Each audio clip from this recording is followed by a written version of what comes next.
Chapter 1253. A black shadow flitted past the entrance, and one of the two guards at the entrance was hit in the abdomen. He fell to the ground, and the weapon in his hand was taken away by the attacker. Under the rapid sound of the alarm, all eyes were focused on the intruder. Several guards stood in front of Mr. House at this moment. The person who seemed to be the platoon leader of the guards quickly gave out orders. The next moment, several tongues of fire lit up, and several straight streams of bullets rained down on the intruder at the same time. However, the intruder was unusually agile. Like a huge black cat, she found cover in an instant. "What's going on? Why is there an intruder?" Mr. House looked flustered and exasperated as he looked at Jimmy angrily. Jimmy shook his head and furrowed his brows. He seemed to be puzzled about the intruder as well. However, there was only one intruder, and there were quite a number of well-armed guards. Naturally, they were not afraid. At this time, under the command of the captain, the 7 guards began to close in on the intruder's bunker. At this time, she, who was hiding behind the cover, glanced at the weapon in her hand, Kalashnikov 1974. So this is the weapon of this civilization. She lowered her head and muttered. Then, her finger quickly drew a dark red imprint on the handle of the gun. When the imprint was completely integrated into the gun, it had a special characteristic that was similar to a life. In the next moment, her finger quickly drew 2 other imprints on the boot. After that, she slowly exhaled, bent her body, and exerted force.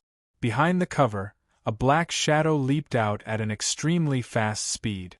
Before anyone could react, they heard the sound of bullets bursting out like firecrackers. The sound of gunshots rang out rapidly and paused for a moment. It seemed that there were only 7 shots, but the 7 guards who surrounded the intruder fell to the ground one after another. The 7 guards were all shot in the forehead, almost in the same place. They were all killed in one shot. 7 shots in a row while running, and they all hit the same spot on the guard, killing him in one shot. Most of the researchers might not be able to see the trick, but the rest of the guards here were different. Almost at the same time, all the guards felt a chill. The captain gritted his teeth and became incomparably dignified. "Everyone, be careful. This person may have been trained as a top-secret agent. Escort the boss away immediately." "Secret Service." Mr. House frowned.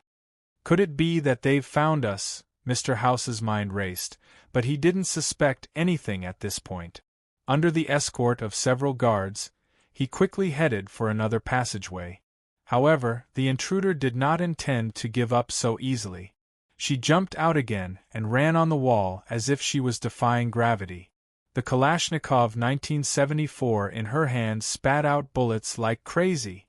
Every time a bullet was fired, a guard fell to the ground silently. When there were only 3 bullets left in the Kalashnikov 1974's magazine, there was only 1 guard left at the scene, the captain of the guards. She also ended her unbelievable run on the wall and jumped to the ground. She held the Kalashnikov 1974 casually, as if she was holding a long sword, and walked over step by step.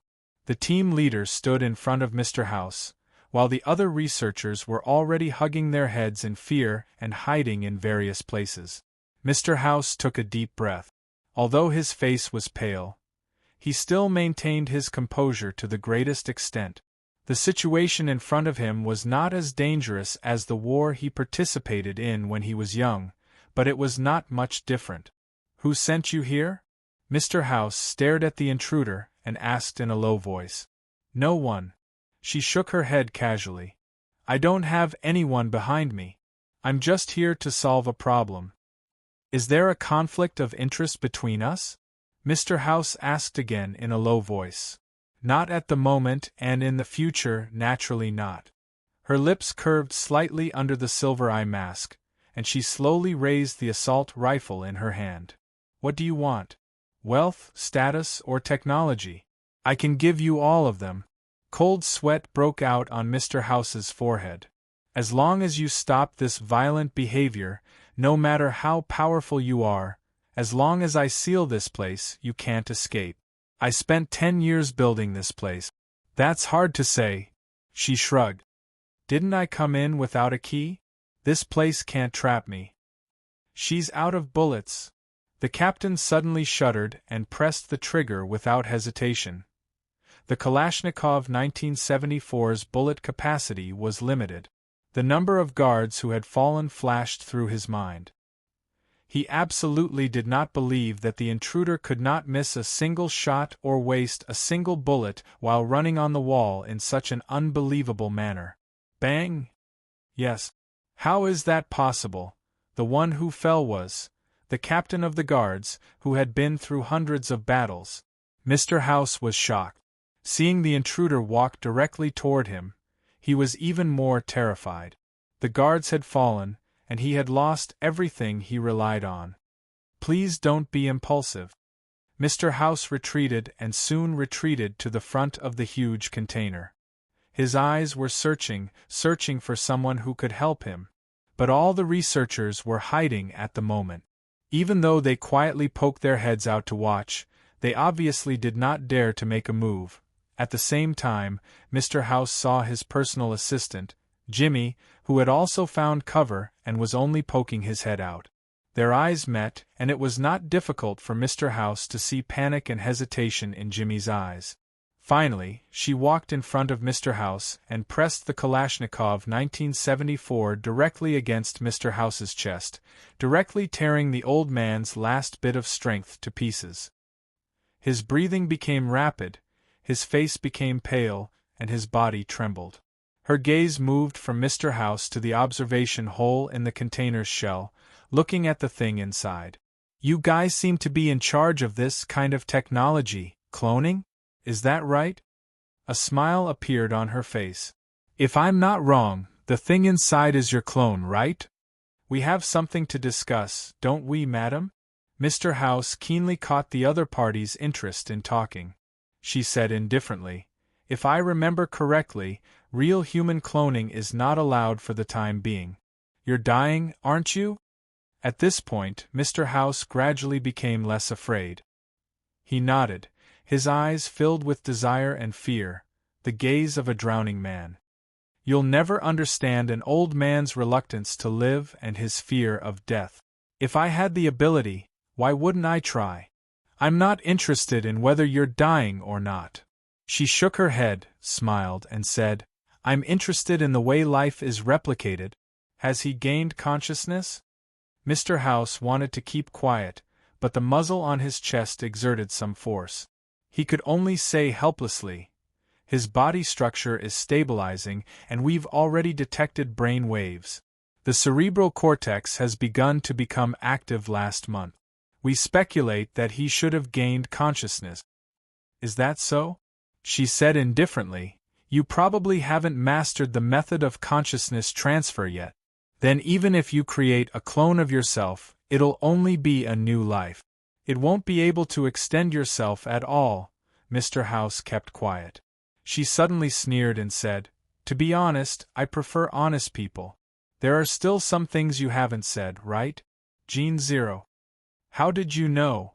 Mr. House raised his head abruptly. You don't have to worry about that. She shook her head, then patted Mr. House's cheek with the muzzle of the gun. Let your researchers complete the last step. I also want to see your technology. As she said that, the moment Mr. House lowered his head in contemplation, she suddenly kicked Mr. House's knee, causing him to kneel on the ground. At the same time, she grabbed his arm, reached out, and pulled out a black pistol from behind Mr. House's waist. Remember to be honest.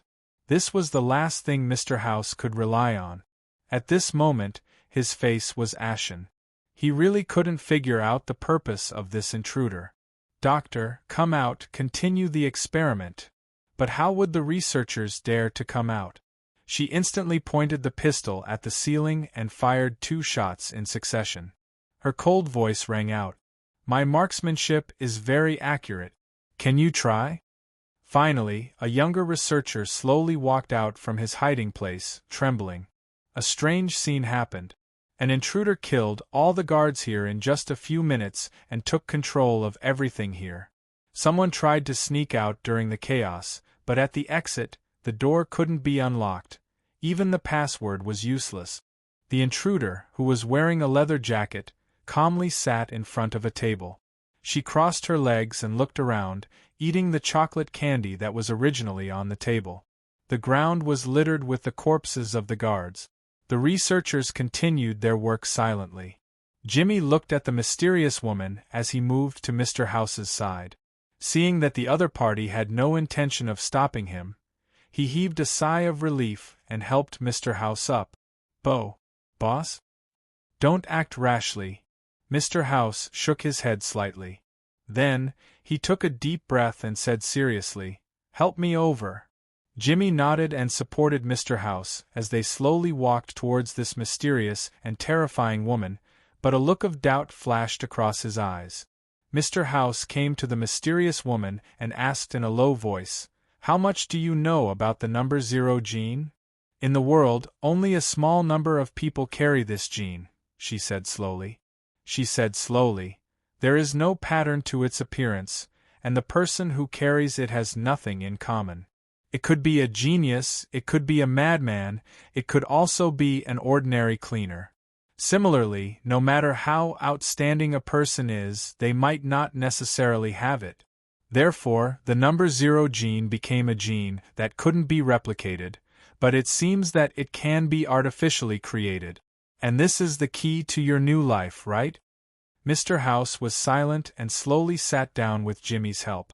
"Once upon a time, there was a very outstanding biologist. I regarded him as the greatest genius of this century. When he was participating in the Human Genome Atlas project, he accidentally discovered the existence of the number 0 gene. But this discovery would turn the entire world upside down.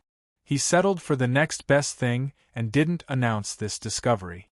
Instead, he used the discovery of the number 0 gene to reverse engineer the genetic composition of human matter, pushing the human genetic chain to the limit." As he spoke, Mr. House observed the invader's expression. Seeing that she was indifferent, he continued, "This genius risked his life for this extreme discovery and won the award from 6 years ago. I was very interested in this discovery of his, so I contacted him and was willing to fund more research. But at the same time, another force seemed to have their eyes on him." The invader only unwrapped the candy again and put another piece of chocolate into her mouth. Mr. House said, "This mysterious force was far more terrifying than I imagined. But they didn't seem to have reached into China, so I had no choice but to transfer all the funds here and continue to let this genius scholar continue his research. Finally, when this research was completed, they suddenly appeared," she said casually, "and then your hard-won results were taken away by this force just like that, right?" Mr. House sneered and said, "Isn't that so?" She suddenly laughed and said, "Old man, don't tell me you think I'm one of them?"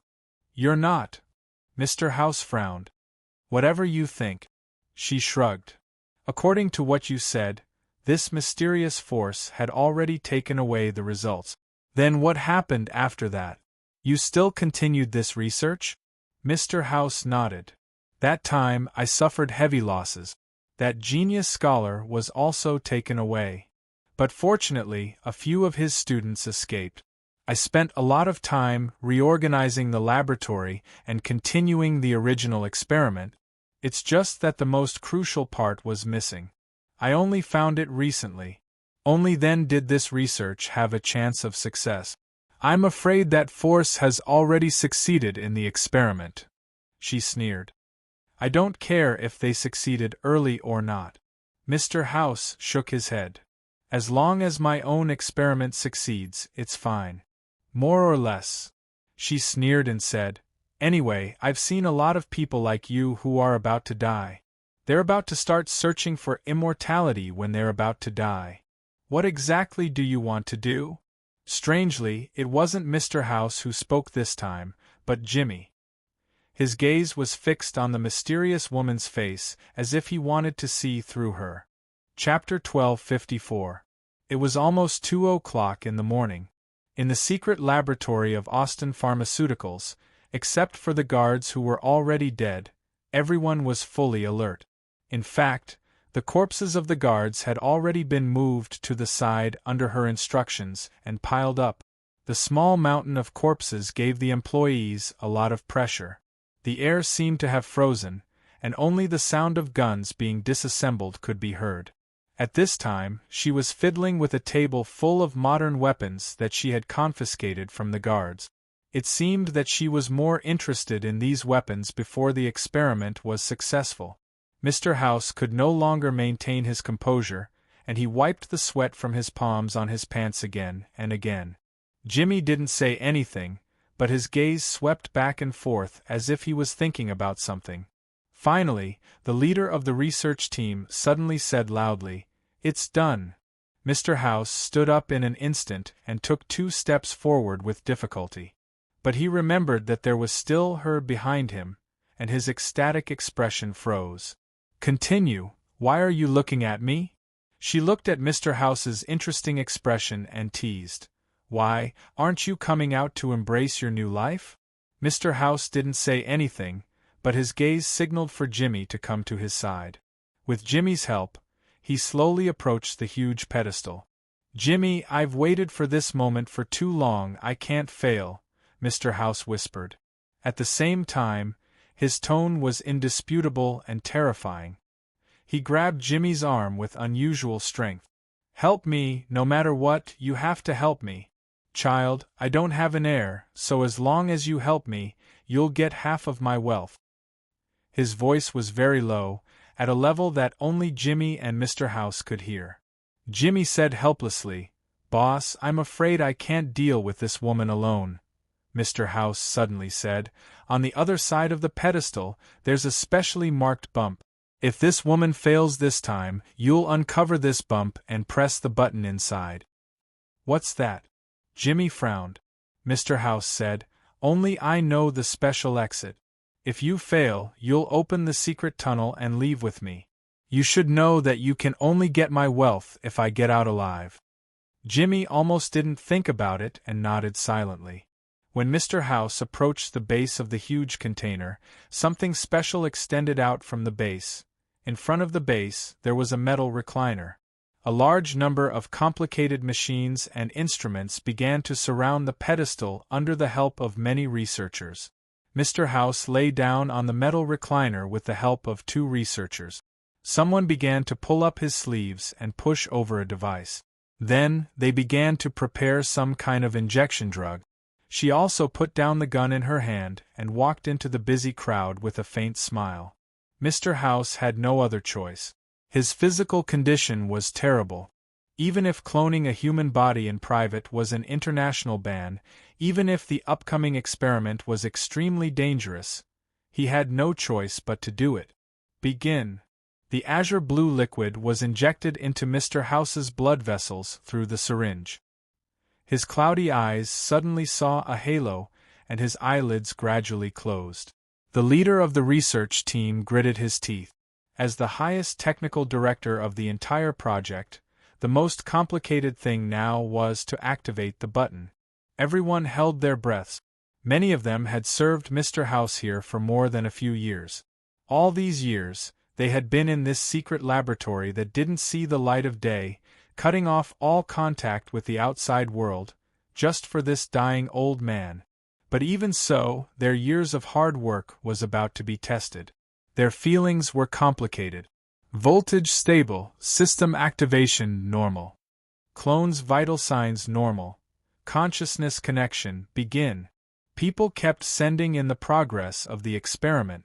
She just waited with her head raised and her chin raised slightly, watching the changes in the life in the container with great interest. Mr. House had already entered a state of deep sleep, and there was no sign of pain on his face. Power was madly integrated into the base of the container.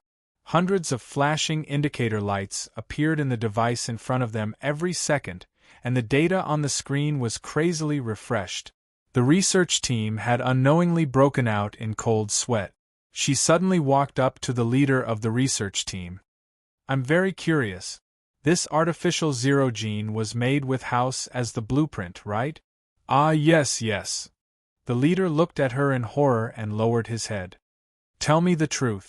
She narrowed her eyes and said, I'm very interested in this artificial zero-gene technology, but I'm also very interested in the other technology. How did you do it?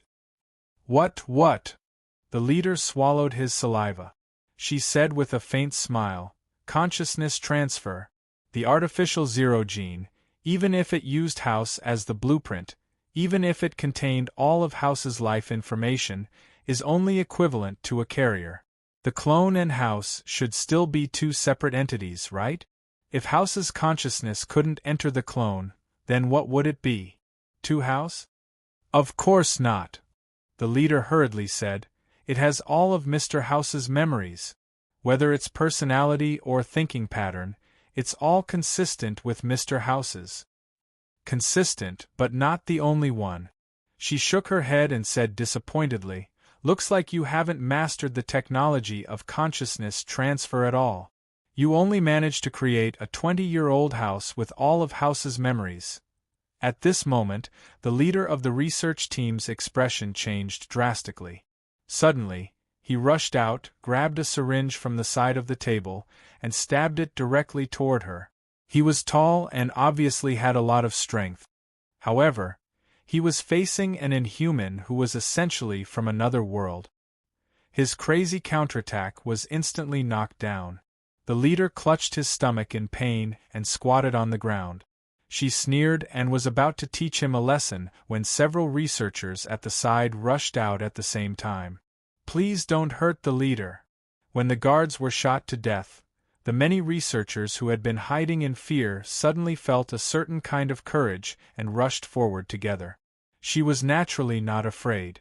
She raised her assault rifle, which had already been loaded, and swept it at the ceiling. Instantly, the researchers were directly knocked back. It seems like the one who attacked me was him. In fact, I didn't do anything to him. I just asked a few questions. She snorted coldly. She did come here to solve a problem. As the body she had attached to in this subworld, the identity of Nan Xiaonan had always been pursued by Mr. House. To solve this problem, she naturally had to solve Mr. House's group, but obviously, it did not include these researchers in front of her.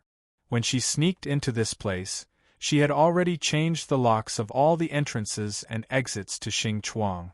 However, along the way she found a lot of living rooms. After a little speculation, she found that the researchers here had probably been imprisoned in this place. They had even been exposed to a variety of dangers. Perhaps it was their family members or something else. Even if these researchers left here, they would obviously not find trouble with the identity of Nan Xiaonan. So, she really did not think of doing anything to these guys. But the initial plan did not mean the final action. These people who did not know what was good for them had obviously angered her. Although she acted very obedient in front of Mr. Luo, it was only because the situation forced her to do so. The real her, in the original subworld, was also known as the witch temperamental. We have no choice. Suddenly, a young researcher in his 30s said painfully, we're imprisoned in this place to help Mr. House with this project. His desire for new life is almost twisted. If we can't satisfy him, our families will not have a good ending. I haven't left this place for 5 years. But we can't transfer our consciousness at all. Originally, we could still keep on lacking the most crucial formula, using the reason of the artificial zero-gene production method as an excuse. But House has already gotten the formula. We have no way to reject him. Leader is doing this for us. Please don't kill him. Yes, please let us go. We'll thank you. Please. My parents don't even know if I'm alive or dead, she exhaled impatiently. She did not like this kind of scene. Just as she was about to speak, Mr. House, who was lying on the metal recliner, suddenly convulsed. His face was filled with extreme pain. He suddenly opened his eyes and let out an extremely painful howl. At the same time, the indicator light at the bottom of the pedestal flashed crazily. In the container, a large number of bubbles surged up from the bottom. What's going on? Why is the voltage overloaded? No. The pressure in the cultivation chamber is starting to rise. 87, 93. 114 and still rising. Boom! In just an instant, the indicator light on the machine instrument began to explode. The lighting system in the entire laboratory was directly paralyzed and automatically switched to the backup lighting. Dark red light filled every place, dyeing everything the color of blood. Ah! Finally, under Mr. House's long and mournful cry, the pressure in the cultivation chamber had exceeded the limit and suddenly exploded. A large amount of cultivation solution sprayed out at this time. The pressure of the explosion and the fragments of the container knocked the surrounding researchers to the ground one after another. She reacted quickly and found cover, not injured by the splashing fragments. Under the dark red light, Mr. House fell under the feeding recliner and seemed to have woken up, but his face was distorted and he vomited blood. On the pedestal, there was a young body lying in the solution. He tried to move, but his limbs seemed to be powerless. He seemed to be trying to use the strength of his body, but just as he propped himself up, he fell powerlessly again. Mr. House watched the young body's movements in a daze. Finally, their gazes met by accident. Seeing the young life's gaze, Mr. House opened his mouth and his pupils instantly opened. He actually let out an even more mournful cry. No! No! He was still there. He was still in his own body. He was still in this terrible, rotten body, but he had already woken up and regained consciousness. Failed! No! He wailed loudly.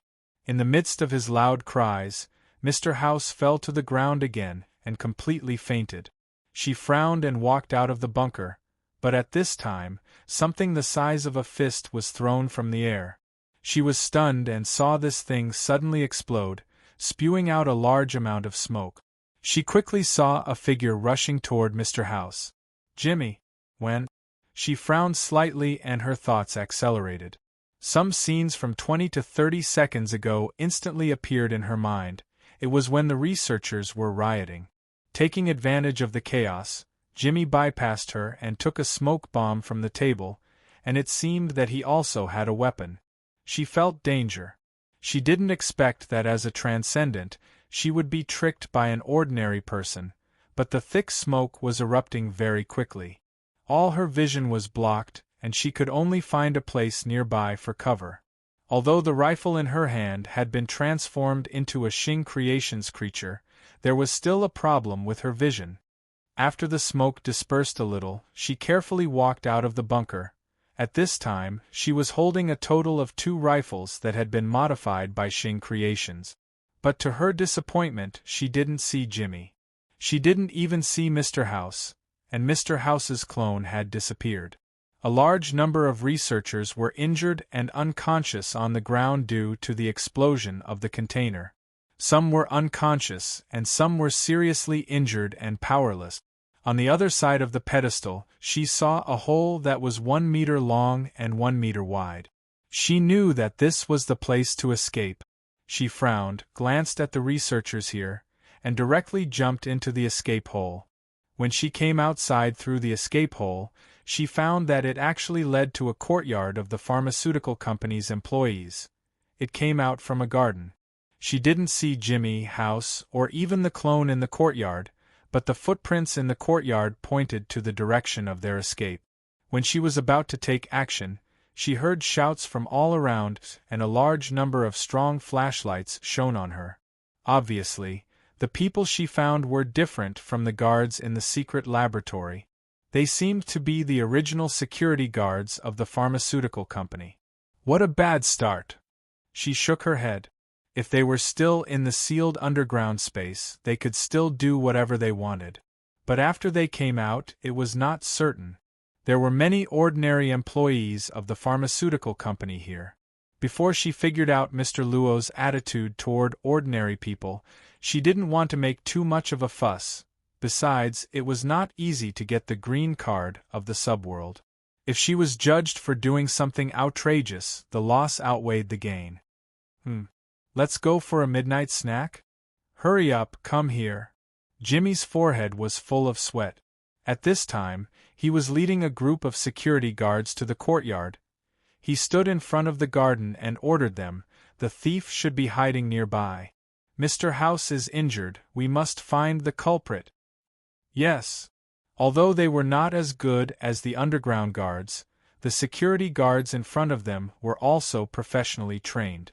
At this time, they began to search around the courtyard with the courtyard as the center. At this time, a security captain came in front of Jimmy. Assistant Tang, what happened? There was a power outage just now, and I think I heard an explosion, and the ground shook a few times? Jimmy glanced at the security captain and said indifferently, You just need to catch the culprit. What happened tonight, don't ask too much, it's related to the company's secrets. Then, okay. The captain nodded. Then I'll take some people over there to search. Jimmy nodded.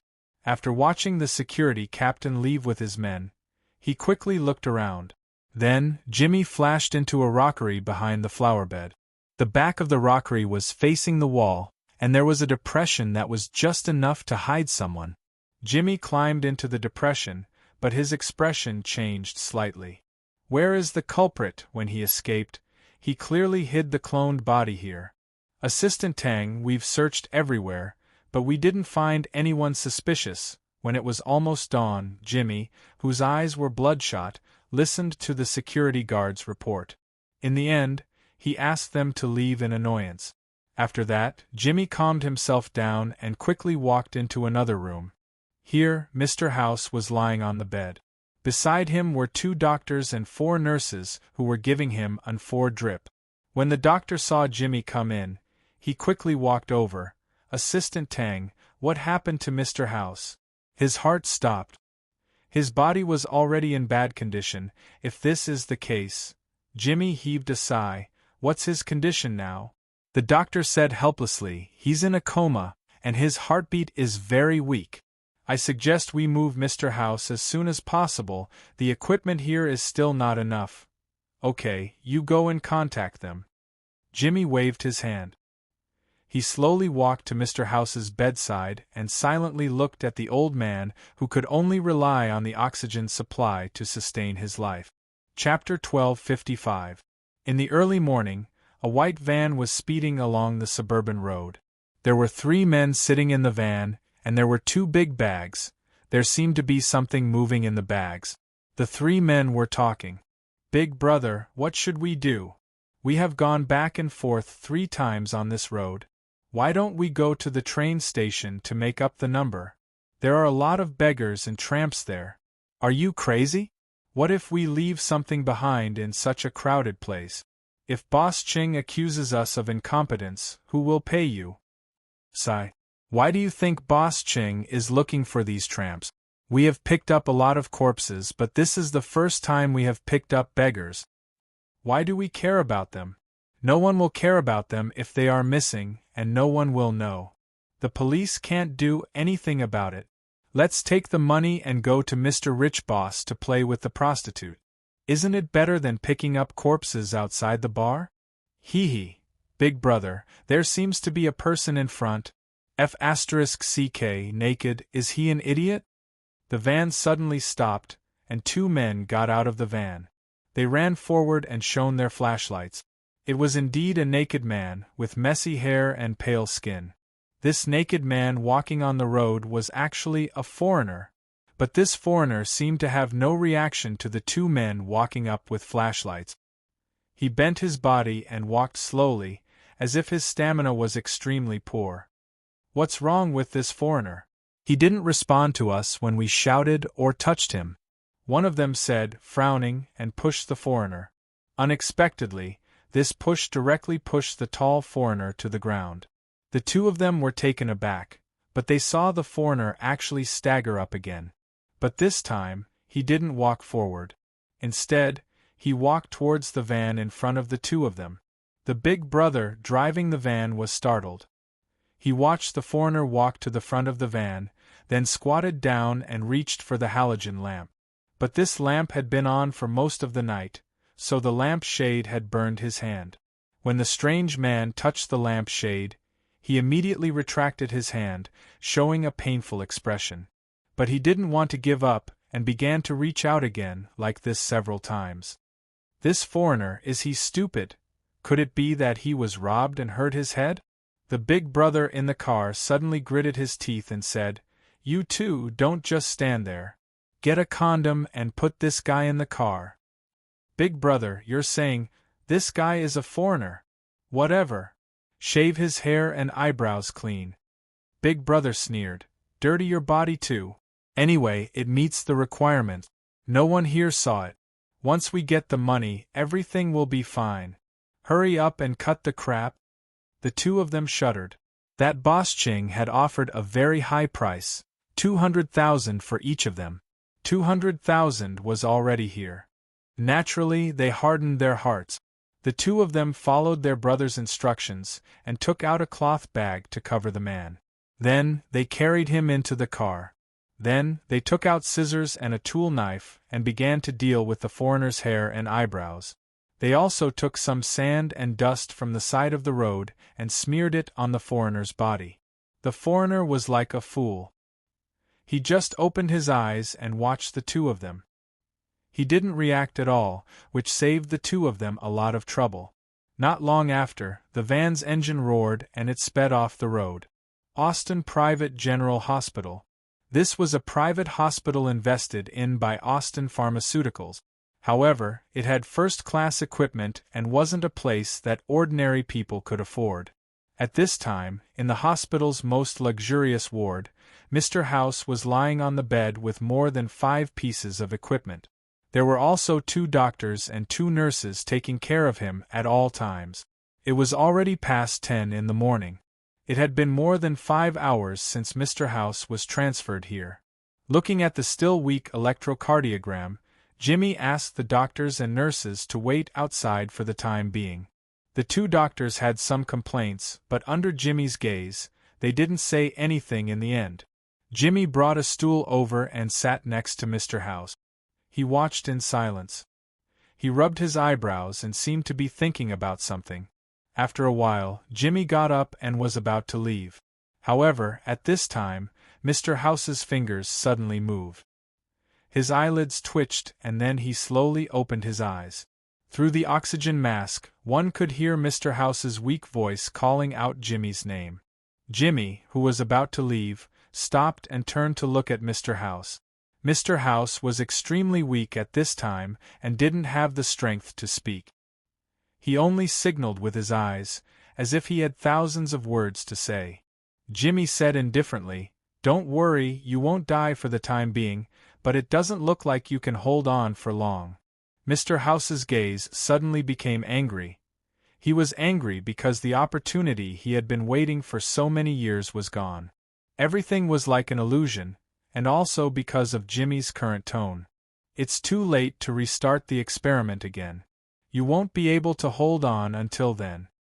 Jimmy bent down and leaned close to Mr. House's ear. "So, I plan to disband this underground laboratory." Mr. House's eyes suddenly widened. He stared at the assistant he had trained with his own hands.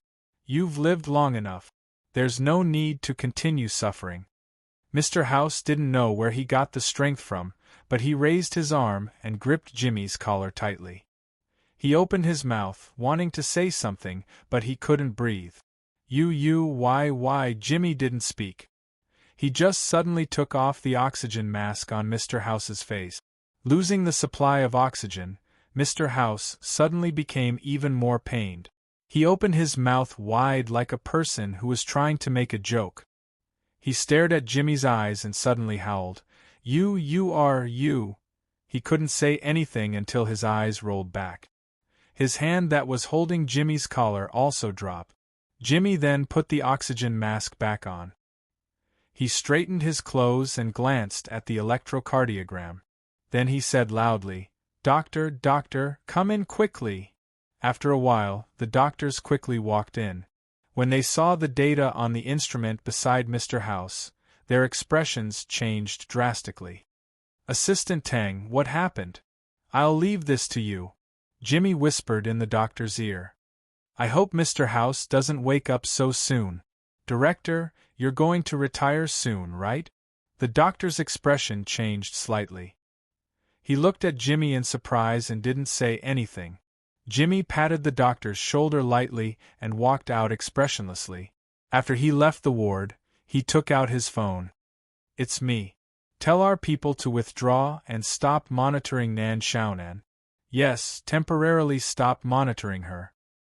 He quickly put the phone back in his pocket. Suddenly, he coughed twice. His body seemed to be weak.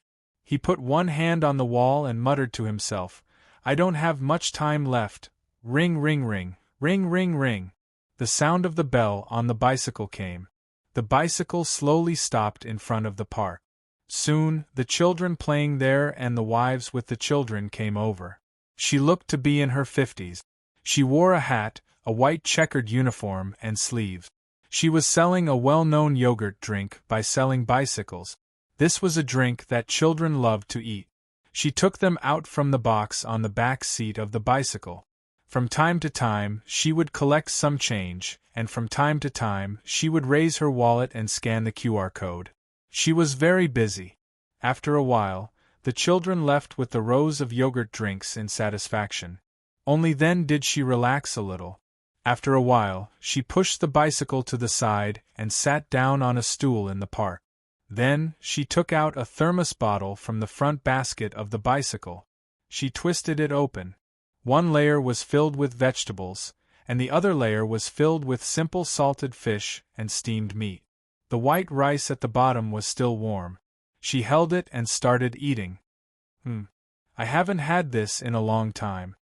Hearing this, she looked up and quickly closed the thermos bottle. She smiled and said, It's very cheap. 12 yuan a row. Do you want to buy it, little brother? Then give me a row. The young man smiled. She quickly went to get the drinks in the box. At the same time, she looked at the people in front of her. It was actually two people, a man and a woman. They looked like a couple. She felt a little different, but she couldn't tell what the difference was. She only felt that this man and woman were really blessed by the heavens. Carrying big and small bags, they looked like they had just come out of the supermarket. It's rare to see people buy drinks like this, the young man said casually. She smiled and said, It's rare. There aren't many left now. Next year, there won't be any left. When we go to get the goods, people feel that they can't sell it for much, so they don't do it. Now, they put it in the supermarket, in the convenience store, or in the e-commerce store. The young man smiled and said, When I was young, the school gate was surrounded by people. She didn't expect this young man to be so approachable. She was more or less happy. Young people were more impetuous and didn't communicate much with others. It wasn't that there weren't young people who didn't buy from her, but most of them bought and paid. They just asked how much it was and said how much it was. No one wanted to chat with strangers. There's still one row left. How about this? I'll give you 10 yuan for the second row. Take the goods and I'll just clear this box. Okay. The young man nodded with a smile.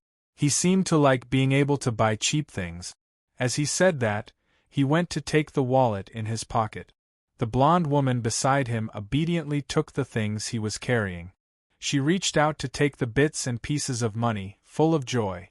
However, all of a sudden, her vision turned black and she felt the world spinning around her.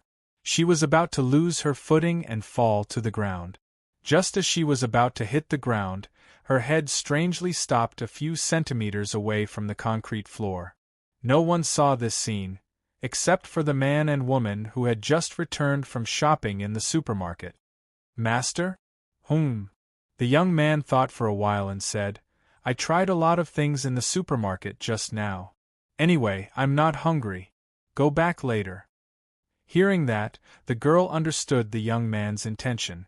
She nodded and reached out to help her to sit down on the stool. But she didn't wake up, and her face was very pale. The girl pressed her hand on her wrist and held it gently. Master, this lady's body. The young man shook his head silently. After snapping his fingers, the phone hidden in his pocket automatically floated out and started to dial automatically. Let's inform her family first. On the phone, it was written, "Son." In the meeting, a discussion about a new product launch was going on. Suddenly, the phone rang and vibrated at the same time, attracting everyone's attention. Looking at the uncomfortable look on the project manager's face after being interrupted, Tao Kai suddenly felt hot in his ears. He glanced at the caller ID. It was written Mom. So without thinking much, he directly put the phone on silent mode. Sorry, I forgot to put it on silent mode. At the same time, the project team didn't pay much attention to it, because this young man was a newcomer who had just graduated. Well, it was normal for young people to be inconsiderate. Everyone was like this, but the society was high-speed, and no one had the heart to give more advice. The project manager started from where he was interrupted and continued to explain the content of the new product. He seemed to turn a blind eye to the newcomer named Tao Kai. Tao Kai secretly sighed and hurriedly sent a message under the table, saying that he was in a meeting. At this time, the project manager knocked twice on the blackboard, which scared Tao Kai so much that he quickly sat up straight. He said that he was in a meeting. The beautiful girl with blonde hair and blue eyes looked up and asked softly. No one was operating the phone at this time, but soon another number was dialed. It said daughter. In front of the office of the IT company. She was 27 or 28 years old, with short hair and a smart and capable impression. At this time, she was chatting with her colleagues, discussing how to spend the weekend. Sister Tao Tao, aren't you going home this weekend? Her companion called her intimately. The girl called Sister Tao Tao said casually, No, it's only 2 days. It'll take 1 day to go back and forth. Let's wait for my mom's birthday next time. The girl nodded, That's right. You went there on Mother's Day not long ago. Then let's go shopping this weekend? Then watch a movie and go to karaoke? Oh, I've been busy for a week. I need to reward myself well, otherwise I'll die. You've been working hard. Sister Tao Tao smiled. Ring ring ring, ring ring ring. The phone rang. Sister Tao Tao glanced at it. The caller ID said Mom. Hello, Mom? Who are you? What, my mom fainted on the way. Wait, who are you? Why should I believe you? Chapter 1256. In front of the hospital, Tao Kai was in a hurry as he walked quickly. A blue suit and a black backpack. It was almost the symbol of a person who had just stepped into society and changed from a university monk to a social animal. He came to the front of the inquiry desk. Jing Hong, just sent here. Where is she now? I'm her son. Please wait a moment. The nurse looked up and then began to inquire. After a while, she said, Jing Hong is now in bed 305, bed 20. Thank you. Tao Kai hurriedly thanked and then continued to walk quickly. He looked for the way to the ward while holding the phone. Hello, sister. I'm at the hospital. Well, I haven't seen her yet. I'll tell you the situation when I see her. Yes, don't worry, wait for my news. When Tao Kai found Ward 305, he went straight in. He found that this wasn't a common ward. There were only 2 beds, and they were covered by curtains. Tao Kai was stunned. According to his sister, someone sent his unconscious mother to the hospital. Thinking of the phone call in the meeting, Tao Kai suddenly felt a lingering fear. He directly opened the curtain and saw his mother, Zheng Lihong, sitting at the head of the bed. Beside her was a blonde woman. She was peeling an apple. Tao Kai was startled. Without thinking too much, he shouted, Mom, how are you feeling? Zheng Lihong was naturally happy to see her son. At this time, she reached out and grabbed Tao Kai's arm. I'm fine. The doctor said that my blood sugar is too low. I'll be fine after a few days of rest. Only then did Tao Kai heave a sigh of relief. He scolded and said with heartache, I told you not to push the bicycle and sell drinks anymore. You don't earn much and it's tiring. This time, you met a kind-hearted person who delivered the drinks for you. What if you fall in a place where there's no bicycle next time? Zheng Lihong made a strange face like a child, which made Tao Kai lose his temper. Zheng Lihong then winked at him, meaning that he was still there. Only then did Tao Kai come back to his senses. He looked at the blonde woman who was peeling an apple again, and he almost lost his focus. He calmed himself down and said sincerely, "Miss, thank you for sending my mother to the hospital. Don't worry, I'll pay you back how much you've paid." "You're welcome." The blonde girl smiled and placed the peeled apple on a plate.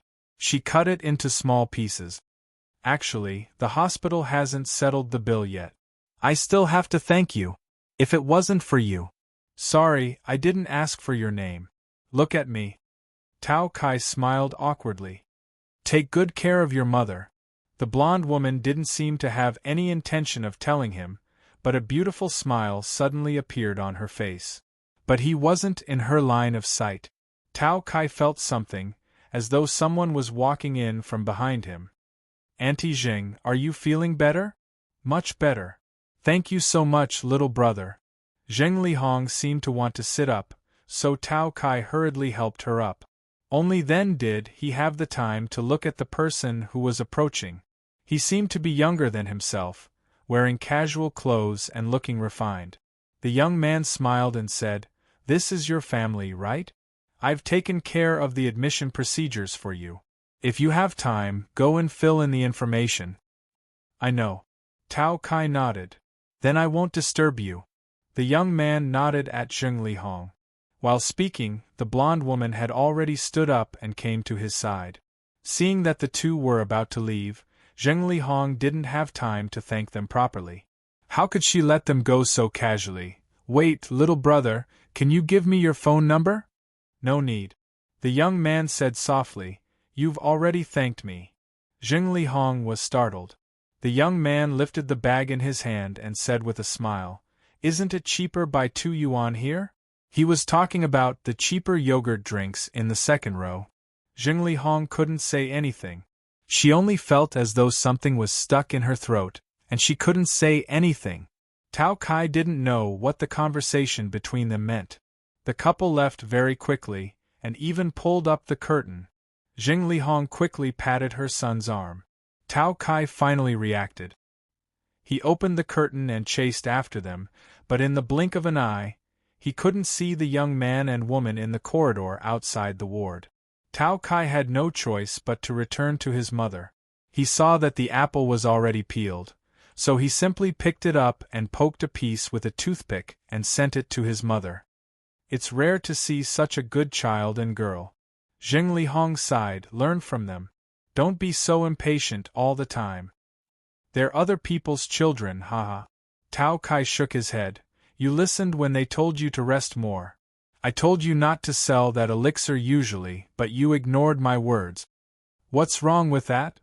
Zheng Lihong suddenly glared at him. "Didn't I raise you by pedaling my bicycle every day?" Tao Kai retreated and raised his hands to show that he surrendered. Then, he poked a piece of apple into his mother's mouth and said casually, "Oh right, I'll call sister and ask her to come back to visit you." Zheng Lihong shook her head. "No need. It's not a big deal anyway. She can go home at night. It takes a day to go back and forth, and she doesn't have much time. I think it's better to forget it." Tao Kai frowned. "Mom, it's normal for sister to come back. What's there to forget? Don't be awkward. The last time sister came back, she left after one night. Stop talking, okay?" Zheng Lihong waved her hand. "I'm fine. Go back to work in the company in the afternoon. You've just joined the company, so you have to be more careful. Come and pick me up after you're done with work." "Okay, but you have to promise me one thing." Tao Kai suddenly smiled and said, "Come, give me a smile." Zheng Lihong rolled her eyes. Tao Kai stretched out his finger and opened Zheng Lihong's mouth. Zheng Lihong stared and slapped it. How rude! Even so, she still smiled in the end. "I'll go and get some documents done before going back to the company." Tao Kai stood up and said, "If there's anything, remember to call me. This time, I promise I'll pick up immediately." "Okay, don't. I'll shu? Xia Fengbu sang? Huan Li? Mo? I Huan Li Wan." Fuzzing Li Hong watched as her son walked out of the curtain with his backpack. Then, He peeked his head back and told her to rest well before leaving. Zheng Lihong sighed slowly, and her smile gradually faded. Madam Zheng, we found a hard lump in your abdomen. We suggest you do a CT scan as soon as possible. Doctor, I'm fine, right? We'll know after the scan, but you don't have to worry too much. Even if there's a hard lump, there are many other conditions. Let's wait for the results to come out. When can we arrange for a checkup? I'll think about it. Zheng Lihong sighed slowly and leaned against the headboard. She picked up her phone and looked at the screen. She saw the name on the contact list, Tao Tao. The screen was already dry and cracked, and her rough fingers rubbed the screen a few times. In the end, she sighed. What, you're not coming back? Why? I found a job here. I don't want to give it up. But didn't we agree that you'll come back after graduation? Let's not talk about it. I still have something to do here. Take care of yourself. In the evening, Tao Kai walked in from outside the ward with a cloth bag. When he saw Zheng Lihong, she had already dressed and was sitting at the bedside waiting for him. Tao Kai smiled. Where is such a beautiful wife? Go. Zheng Lihong was about to hit him. Tao Kai dodged to the side, but a soft cry came from the bag he was carrying. It was the cry of a cat. What's this? Zheng Lihong asked curiously. Tao Kai sneakily looked around before he lowered his voice and said, Cat, I bought it especially for you. Look. As he spoke, Tao Kai gently took out a furry little fellow from the cloth bag. It was furry, and its gray ears were half folded. Why did you buy this for me? Zheng Lihong opened her mouth, but the little guy was too cute. Zheng Lihong held it in her arms and liked it very much. Tao Kai's family used to raise small animals, but they didn't raise them after they died of old age. This is a Scottish fold. It's very obedient and gentle. Didn't you say it was boring to be alone? Let's raise it. Zheng Lihong stared at Tao Kai. You're wasting money. Hey. Tao Kai helped Zheng Lihong up. Mom, now that I've graduated and found a job, my sister will send money back every month. Don't go cycling anymore, okay? You little bastard, you think you can finish your job by bringing back a kitten? Zheng Lihong sighed. If you really want to make me happy, get a wife and give birth to a grandson for me. Soon. Tao Kai begged for mercy. Zheng Lihong was surprised. Really? Tao Kai said seriously. Year by year, it's getting faster and faster. It's on the way. Finally, she succeeded in grabbing her son's ear. In front of the park, because of the little Scottish fold, there were more children in front of the bicycle than before. The children couldn't help but like this little guy, so there were more things to do than before. The box of a lighter was almost sold out early. Zheng Lihong hugged the Scottish fold and sat at the place where she usually rested. She took out some food from the lunchbox and slowly fed it. Ms. Zheng. Oh, little brother, I see you again.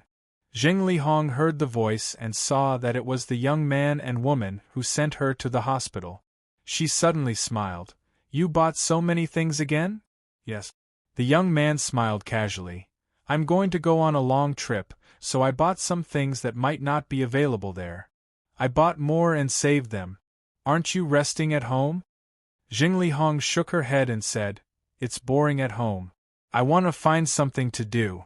If I can't move in the future and can only lie on the bed, then I won't be able to pedal even if I want to. What a cute little guy. The blonde girl's eyes lit up slightly at this time. Zheng Lihong looked at the girl and was actually happy in her heart. She directly lifted the cat up. The blonde girl was still carrying something in her hand, but the young man was very considerate and carried it over. Isn't it cute? My little brat brought it back yesterday. By the way, you've seen it yesterday.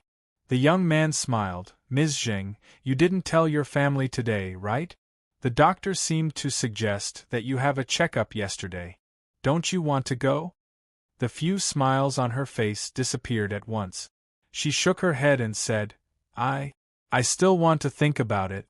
The young man said, Well, generally speaking, if the older generation is unwell, it's better to inform their family as soon as possible or have a checkup as soon as possible. If there's a big problem with the body, you'll be at a disadvantage. That's the reason. Jing Lihong sighed slowly. But you don't know that it's too scary to think about it? Let's not talk about this. I'll think about it carefully. The young man didn't say anything. By the way, little brother, I want to ask you something. Jing Lihong suddenly asked at this time. Yesterday, when you called my daughter, what did she say? Can you tell me? I was in a hurry yesterday. I didn't have time to ask you. The young man glanced at the blonde girl beside him. She put the cat back into Jing Lihong's arms and asked curiously, Ms. Jing, didn't you and your daughter contact each other after yesterday? Jing Lihong opened her mouth and stopped talking. The young man said softly, You Yi, tell Ms. Jing. The blonde girl nodded and said, After your daughter received the call yesterday, she was a little agitated. But after explaining it, she was fine. She still cares about you. She couldn't come here immediately. Later, she came to find your son, Mr. Tao. Otherwise, we might have to spend some time. I remember she said she wanted to buy a bus ticket back. I told her not to come back. Jing Lihong shook her head. I don't want her to feel that I'm like this every time, as if I'm blackmailing her. Every time? The young man suddenly asked. Jing Lihong showed a bitter smile and sighed. Actually, I pretended to be sick several times before the new year. Later I was found out, so I made a scene. I see. The young man nodded and said, But Ms. Jing, maybe you think too much. Children can never show filial piety in front of their parents no matter how many times they do it, I believe. Miss Tao, I think you have the same idea. Maybe. Jing Lihong lowered her head, and her fingers touched the cat's chin. In fact, our relationship is not very good. I'm not afraid to say it and make you laugh. I'm not a good mother before. The young man and the blonde girl looked at each other. Jing Lihong said slowly, A few years ago, she had a predestined marriage. Later, I broke it up. Although the man turned out to be a bad guy, but... She shook her head and looked down at the obedient and motionless cat in her arms. You, if only you can talk to me properly. Chapter 12:57. Before going to work in the afternoon, Tao Anchi brought a pile of documents to the office area and called a girl from the same group. Tao, what's this? I took half a day off. These are for the afternoon. Can you help me take care of them? Okay. But why so sudden? What's up? Something happened at home, so I'm going back. If there's nothing else, I'll be back on Sunday, Tao Anchi said quickly. But seeing that she was already dressed and carrying a bag, it was obvious that she was ready to leave the company. The girl looked helpless. Their plans for the weekend were probably cancelled. Tao Anchi left the company and went back to her rented apartment. The train ticket was sent out at 5:20 p.m., so it should be early in the morning by the time she arrived. She didn't plan to go back. She couldn't find a good time to book a ticket at the last minute. So, she could only choose a later flight. Later on, she called her younger brother, Tao Kai, twice. Tao Kai blamed her a little and said that she didn't have to call him. He even asked her if it was difficult to call him. Tao Anchi didn't know how to answer. She just said in her heart, maybe it was really hard. It seemed to be because of her personality. She didn't have a happy personality like Tao Kai, who had been independent since he was young. It was probably because of genetics. Actually, she didn't care about the few times she faked her illness before the new year. It was funny when she thought about it. They were mother and daughter, but they couldn't talk to each other properly. When she started to pack her clothes in the apartment, a protective talisman suddenly fell out of her coat pocket. This was the talisman that her mother went to the temple to ask for during the new year. She gave one to Tao Kai and one to her, but she didn't go back during the new year. This protective talisman was sent by Tao Kai later. On one hand, it was because the holidays weren't long. On the other hand, she didn't want to face too many questions when she went home. She was already 27 or 28 years old, and marriage was often talked about. This was probably a problem that all unmarried young people faced. Maybe she should have a good talk when she went back. Tao Anchi held the protective charm in her hand, but she couldn't find the words to say. She knew that she was really too competitive, just like a hedgehog. This time, she made the decision to go back at the last minute. She didn't even inform Tao Kai. The more she thought about it, the more irritated she felt. She didn't know when it started. Not only did going home not become something to look forward to, but it had also become a burden. Tao Anchi lay on the bed. A gentle white light flashed in front of her eyes. At that time, it was for love. At that time, it was for love. That was when she still had the purest and most beautiful longing for love. She even felt that it would be very difficult for her to fall in love with such a boy in the future. When their relationship was at its peak, the boy promised her marriage. She truly felt that she was the happiest person in the world. I don't agree. This was the cruelest thing that her mother had ever said to her since she could remember. She felt that she had grown up and was independent. Actually, the traffic is very convenient, and it doesn't take much time to go back and forth. I'll come home often to see you. Besides, there's still Tao Kai at home. Can you not be so dictatorial? Can't I think for myself? This was also the cruelest thing she had ever said to her mother since she could remember. She chose to stay because he promised her. She felt that she was brave enough, until she saw the boy's parents. We don't agree.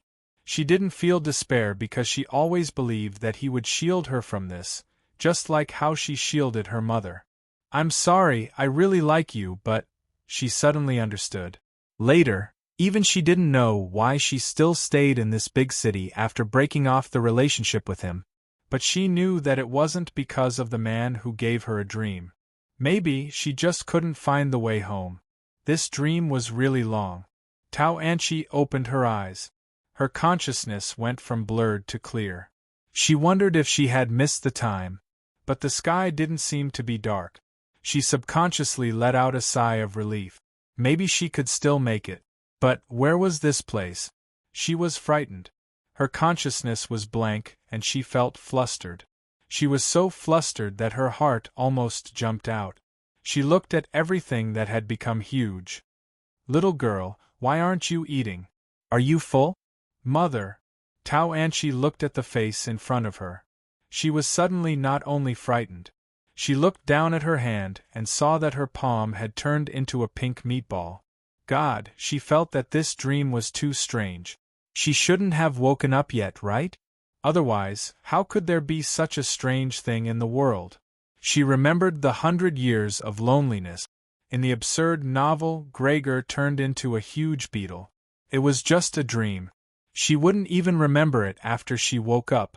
She calmed down and told herself that, but she didn't know how she should wake up. Maybe when her phone rang, she would wake herself up. She could only look forward to this kind of external stimulation. Sure enough, I still want to see you, even in a dream. She raised her hands or forelimbs. Her mother's face was close to her, much clearer than before. You little girl. Jing Lihong liked this little girl more and more.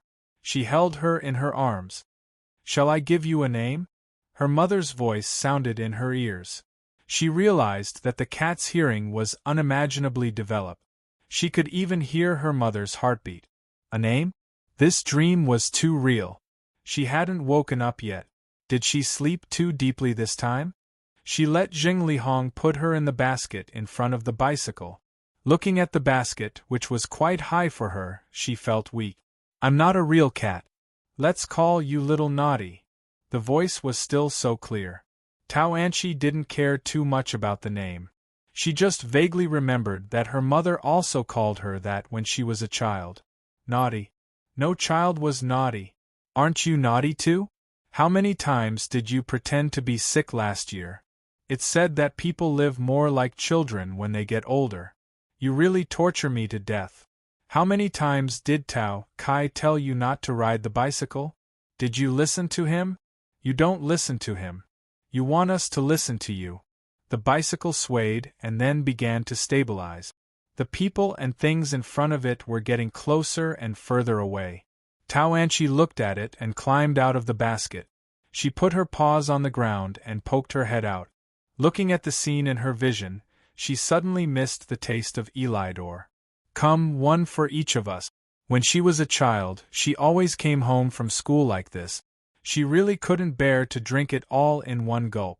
She always put it in the fridge first and waited for it to cool down before she was willing to take it out and drink it in small sips. It was only 100 milliliters, but it could last for a long time. Now, her mother didn't even prepare it. Actually, there was a lot of it at home. She would bring it home if she couldn't sell it all.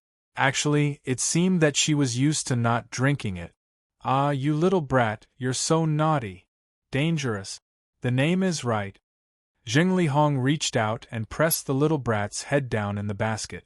Who's the dangerous one? You're the dangerous one, okay?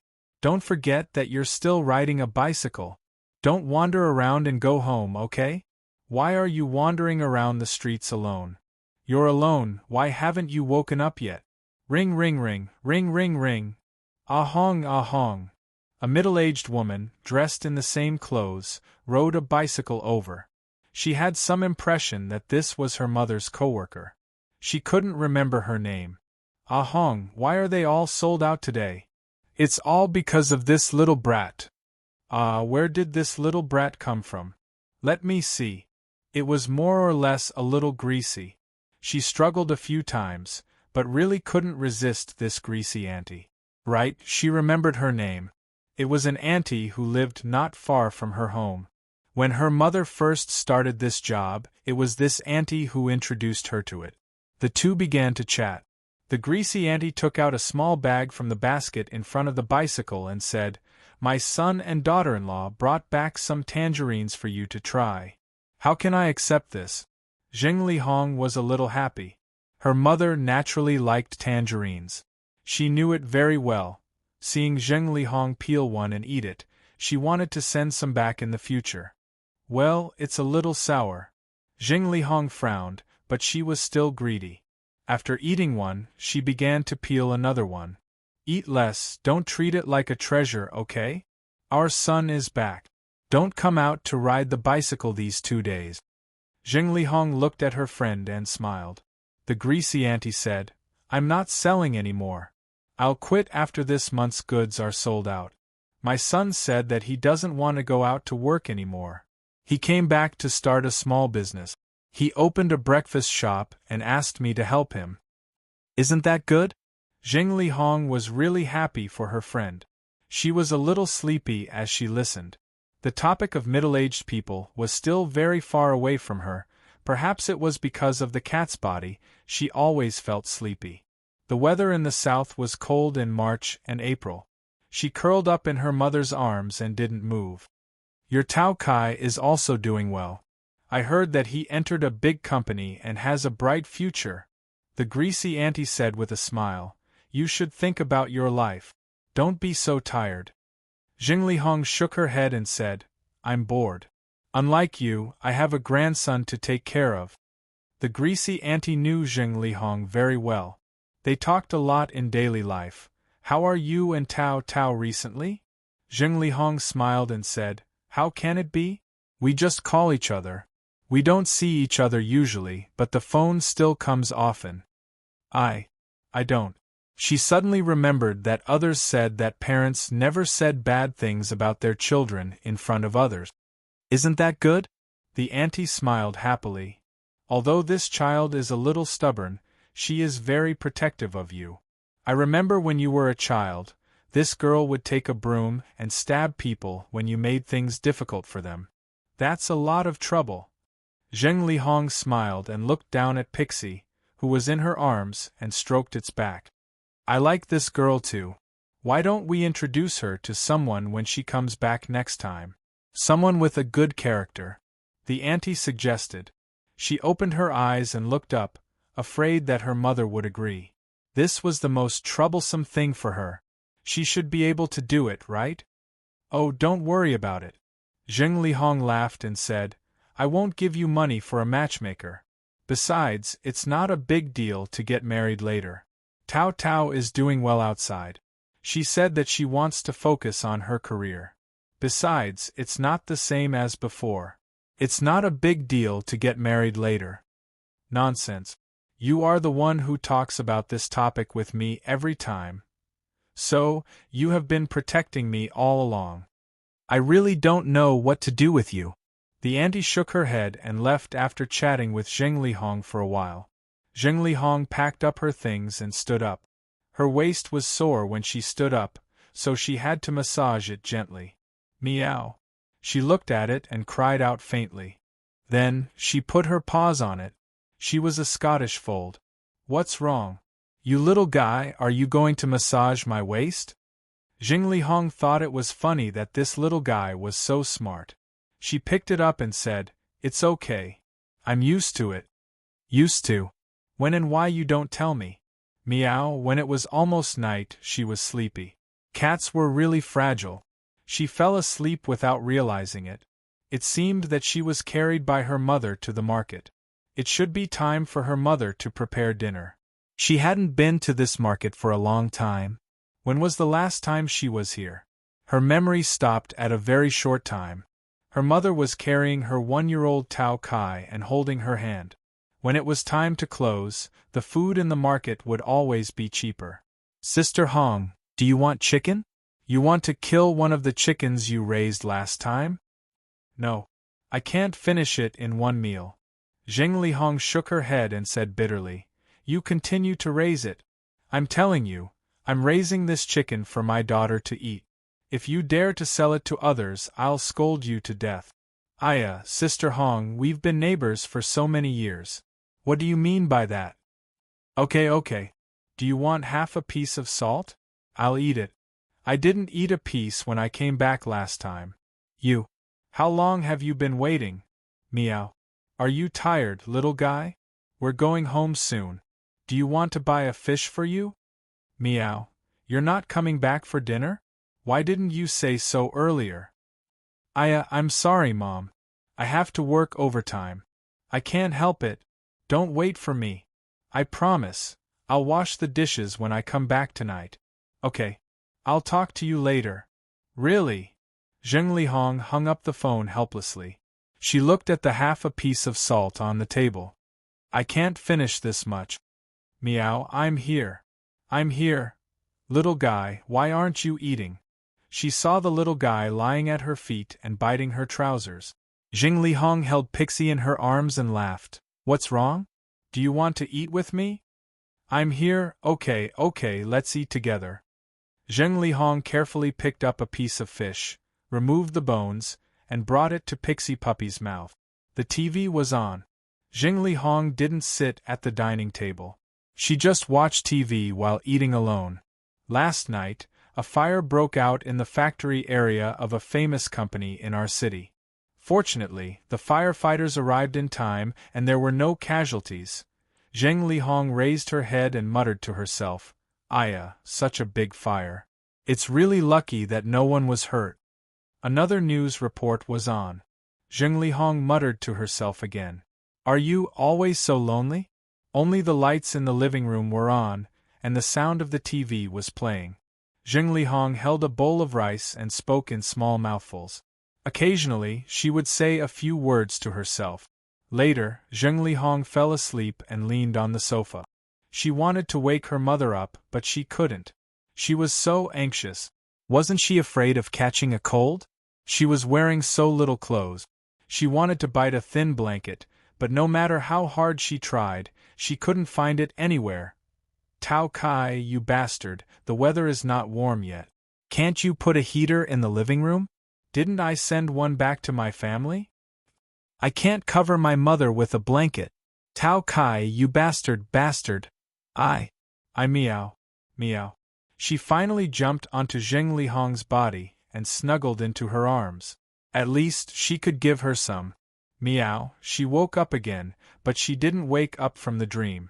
She looked at the clock on the wall. It was past 9 o'clock. Tao Kai hadn't come back yet? She was still on the sofa, wrapped in a thick blanket. She was so comfortable that she didn't even want to move. Where was her mother? Hello, Dr. Li. It's me, Zheng Lihong. Yes, I want to do the checkup you mentioned tomorrow, can I? Doctor, checkup? What checkup? She jumped off the sofa and ran to Zheng Lihong's feet. Her mother didn't say anything. She squatted down and put Naughty Puppy in a new cattery on the balcony. She knew her mother went to bed early. But you haven't told me why you want to do the checkup. She suddenly felt an unprecedented fear. Zheng Lihong wasn't at home early in the morning. When she woke up, there was some food in front of the cattery. Considering the cat's appetite, she probably didn't need to eat for a whole day. She didn't see Tao Kai, but judging from the clothes hanging on the balcony, he should have come back late last night. Checkup? Was he doing the checkup? She was thinking about it. The balcony door was closed, so she couldn't go anywhere. Even climbing onto the balcony was extremely difficult. She knew that it was hard to get through a day alone. But she had never known that a day could be so long. This dream didn't seem to want her to wake up. She thought about it for another hour, zoned out for another hour. When she was half asleep, she suddenly felt it was good to stay like this. At least she didn't have to worry too much. It wasn't until the evening that Zheng Lihong came back from grocery shopping and started to get busy. Tao Kai got off work early today, but he went out after dinner, saying that he had an appointment with a friend. Her mother didn't mention anything about going to the hospital for the checkup. Tao Kai, you bastard, don't you care more about her? Tao Anchi, you are the one. She finally had time to spend with Zheng Lihong. She waited for the whole day. She waited for the whole day. How long do you want to wait for me to see you? Can you tell me what kind of checkup you went for? Meow. Her consciousness began to blur. She suddenly had a feeling that maybe she was going to wake up. This was just a dream. She woke up. She did wake up, but nothing had changed. It was past 11 o'clock. Tao Kai, this brat, had he gone too far? She kept complaining in her heart. But at least Tao Kai was still in this house. What about me? She heard the sound of typing and felt strange, so she jumped down from the sofa and followed the sound. This was her room. Why did her mother come to her room? She didn't understand and came to her mother's side. Zheng Lihong was sitting in front of the computer. This computer was about to be phased out. She bought it when she was still in school and hadn't used it for many years. But she didn't want to get rid of it. Could this thing be turned on? She didn't know. She didn't live here for long, so she didn't want to deal with it. It turned out that it could be used. She was a little curious about what her mother was doing. Zheng Lihong was wearing her reading glasses. She looked at the keyboard and then looked to the side, pressing the keyboard with 2 fingers. Hey little guy, you're awake? Zheng Lihong carried Pixie Puppy up dotingly. Meow? Don't disturb me. I need to do something. I'll give you a bath later. Zheng Lihong patted Pixie Puppy's head. She looked at her mother in confusion. When did her mother become interested in computers? But it was good, at least she could find something interesting. Social media? She didn't even know what kind of name her mother would change to. She didn't want to chat with any weird people. There were too many scammers on the internet. She couldn't help but worry. Red in the sky. She was stunned when she saw the name. What? Wasn't this the account her mother had been using? She still had it saved in her phone. But they rarely chatted. She smiled bitterly in her heart. This dream was long enough and realistic enough. Would he never be able to wake up like this? What should she do? Why didn't you update today? Zheng Lihong muttered to herself. She turned around and looked at the screen. She was stunned by what she saw. You're looking at my updates. Zheng Lihong moved the mouse wheel bit by bit. Text, and after the text there were pictures. Didn't I ask for leave? Yesterday's, wasn't this a dream? She was in a state of confusion, unable to distinguish between reality and illusion. She saw her mother open up a selfie of herself from yesterday and enlarge it. She didn't understand. Zheng Lihong took her phone, zoomed in on the photo on the screen, and took a picture. She still didn't understand, but her heart suddenly hurt. Let me show you something, okay? She saw her mother's satisfied smile. She turned off the computer and carried Pixie Puppy back to her room. She took out a photo album from the bottom drawer of her wardrobe. She opened it and showed it to Pixie Puppy. How is it? Remember this person. Don't be scared when she comes back next time. Zheng Lihong said gently with a smile. She showed Pixie Puppy the album page by page, as if she was teaching it a lesson. When she was a baby, when she performed in kindergarten, when she was in elementary school, when she won first place in the junior high school sports competition, when she graduated from high school, when she graduated from college. It turned out that there were so many. She looked at herself as she grew up. It felt like a lifetime had passed. It was almost time. After she graduated from college, she was still flipping through the album, and a new page appeared. The first time she attended a company event, the first time she went abroad for a trip, the time she went to a restaurant she liked to eat. She knew where these photos came from. She knew why her mother took that selfie with her phone. Did you always take photos like this? When she went to the movies with her colleagues, was it always like this? When they celebrated her birthday, she smiled happily. This is my 27th birthday. I actually made a wish last year when I was promoted, last month when I caught a cold and was on an 4 drip at the hospital. This is so ugly. I deleted it long ago. Why did you take it? Why did you do it? I'm sorry. Mom, I'm sorry. Meow. Meow. Meow. Zheng Lihong smiled and rubbed the corners of her eyes. She screamed even louder. Meow, meow, meow. She screamed at the top of her lungs. This scared Zheng Lihong. What's wrong with you? Are you not feeling well, little one? She hurriedly hugged it in her arms. Meow, let me say something, okay? Meow, let me. Let me say something. Let me. The Scottish fold fell into a deep sleep. The sky was bright again. Tao Anchi opened her eyes. Where was her mother? The first thing that came to her mind was to look for her. She really couldn't stand being trapped on the balcony for another day. However, she was in bed. On the bed in her apartment. She's back. She's awake? Tao Anchi was stunned. She felt that her mind was in a mess. However, since she had woken up here, it was just a rough night.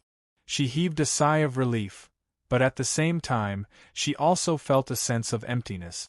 After going back this time, she should talk to her mother properly, right? She thought so.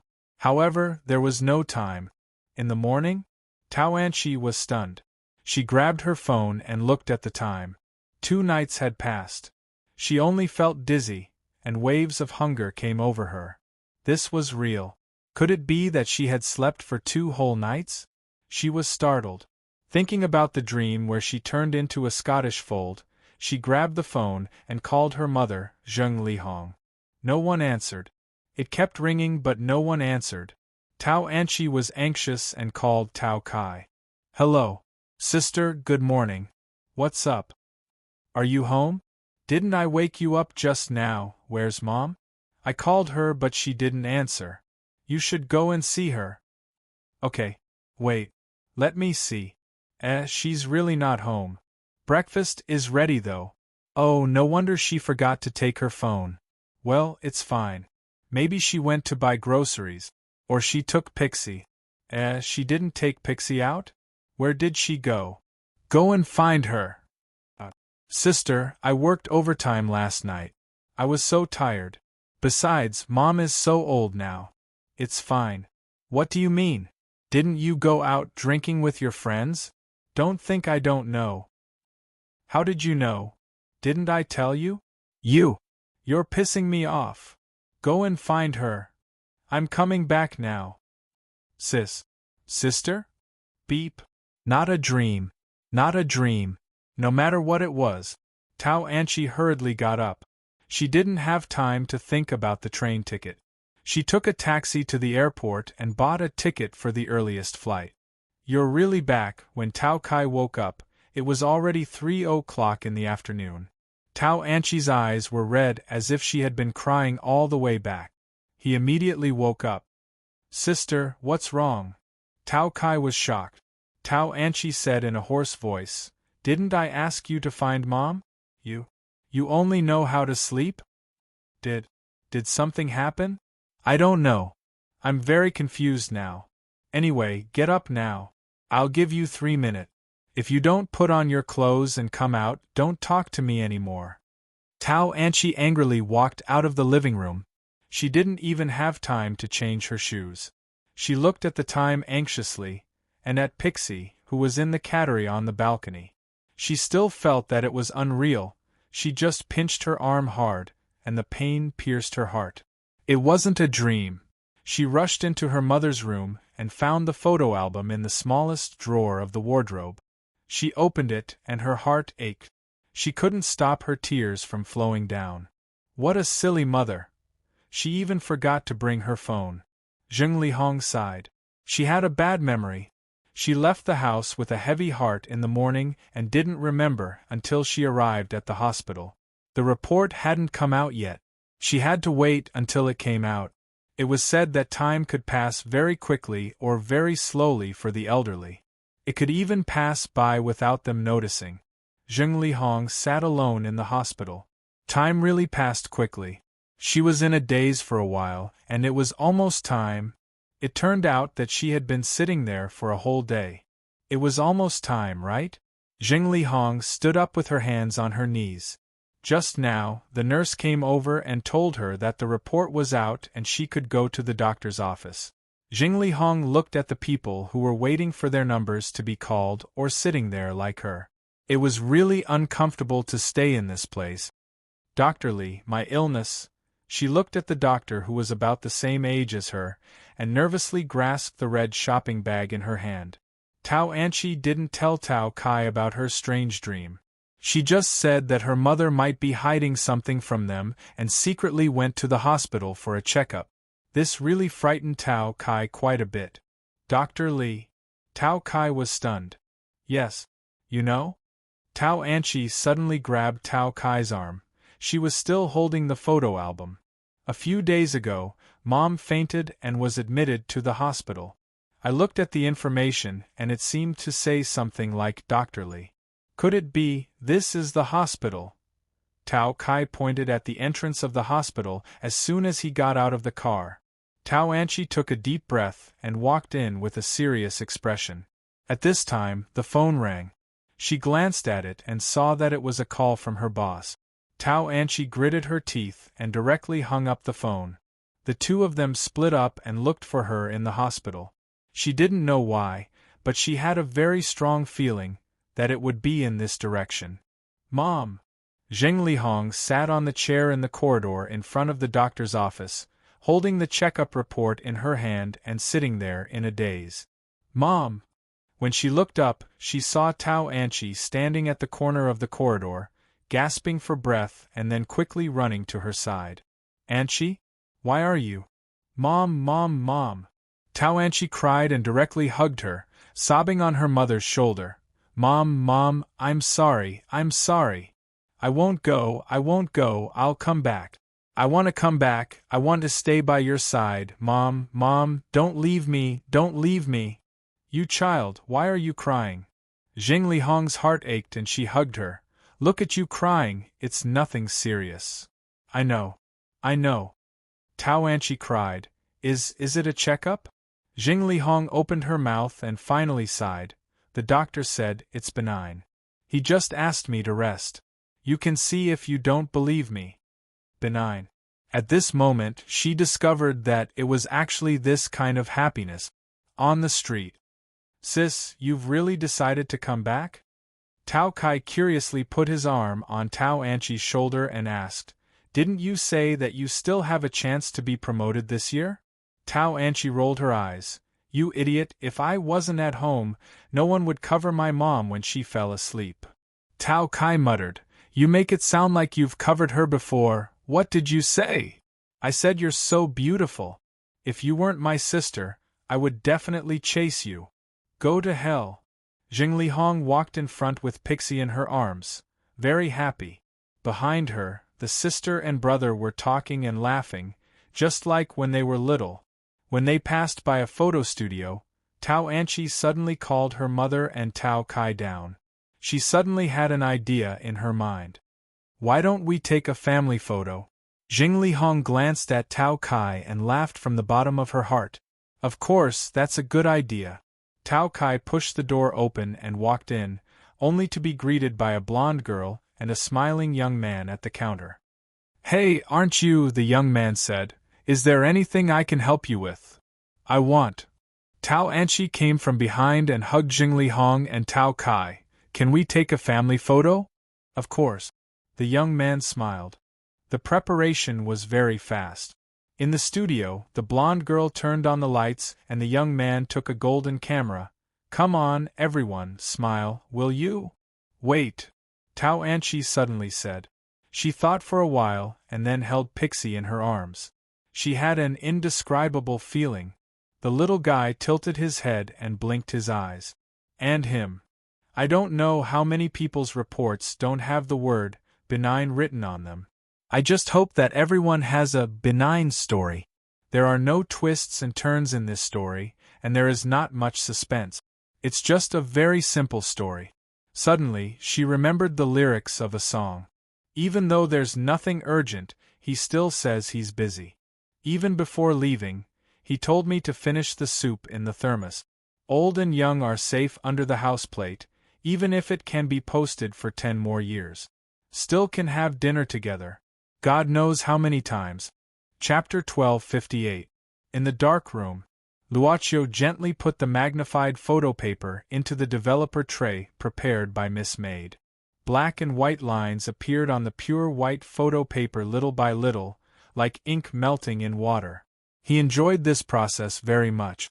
In the dark red security light, Luocio raised his head and met Miss Maid's eyes. They smiled at each other. After 60 seconds, Luocio picked up the photo paper from the developer tray with a new pair of tweezers and put it into the stopping liquid tray. After about 10 seconds, he picked up the photo paper again and put it into the fixing liquid in the third tray.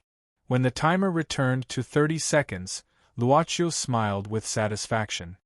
He picked up the photo paper and washed it with distilled water. He didn't intend to speed up the drying process. Although it was only a matter of thought to separate the liquid from the photo paper directly, he obviously preferred to watch it dry naturally. This would be an enjoyable process. Master, where do you plan to put it? Miss Maid asked softly. Luocio smiled. Just hide it.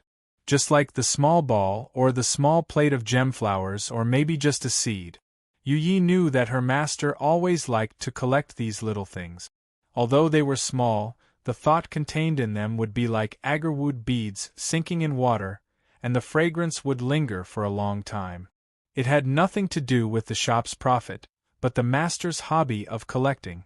Miss Maid had always let this hobby go, because she gradually fell in love with these things. The washing was done in private, and the finished product had already been sent to the family who left happily.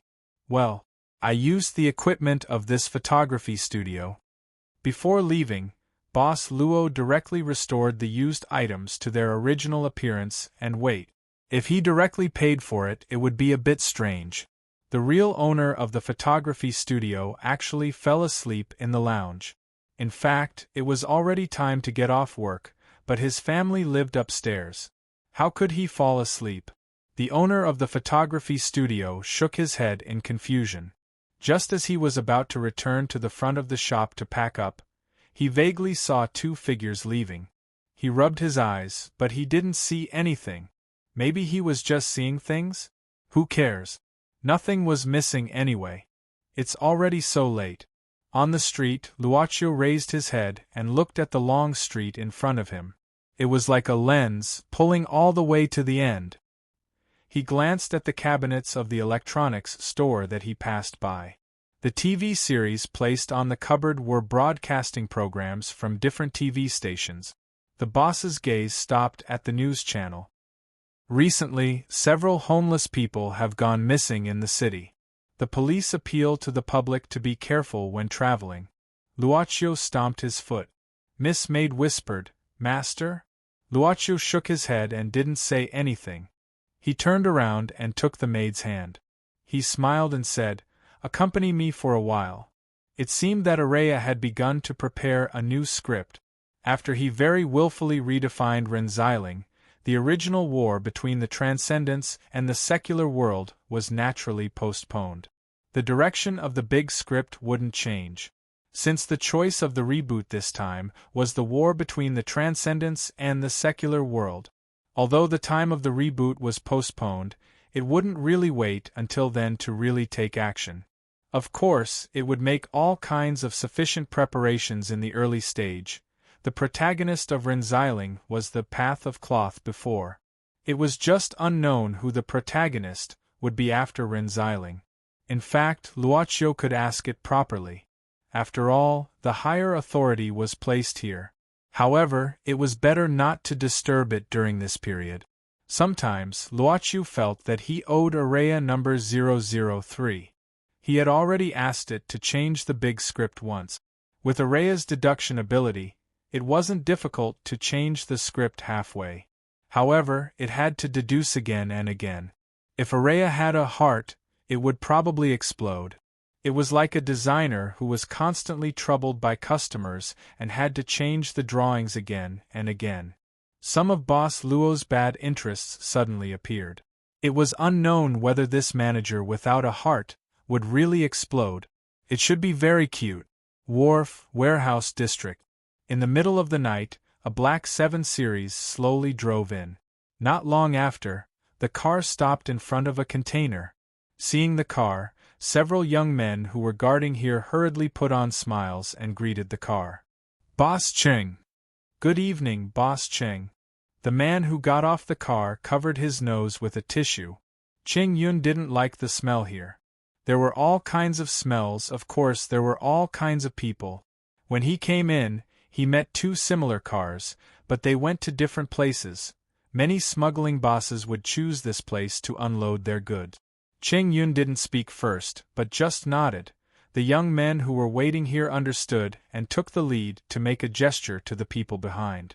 Then, 2 young men slowly opened the container behind them, while the other 2 young men waited with an iron pipe and a watermelon knife. The door of the container slowly opened as 2 strong light beams shot in. At the end of the container, Cheng Yun saw more than 10 sloppy vagrants in ragged clothes. He couldn't tell their ages at the moment. At this moment, they were all curled up. When the light shone in, they naturally showed a frightened look, but some of them looked sluggish. Boss Cheng, how is it? There are 16 of them, all according to your order. The leading big brother fond. They are all picked up from the outside, most of them are idiots and no one saw them. Don't worry, my brothers are all clean. Really? Cheng Yun said indifferently. Actually, his voice was a bit hoarse and sharp, which made him look sinister when he spoke. The leading big brother nodded and bowed. Of course, we will definitely do what you ordered us to do well. Cheng Yun sneered, really? I heard that the police recently received a few cases of missing vagrants? How could it be? The leading big brother hurriedly said. Humph.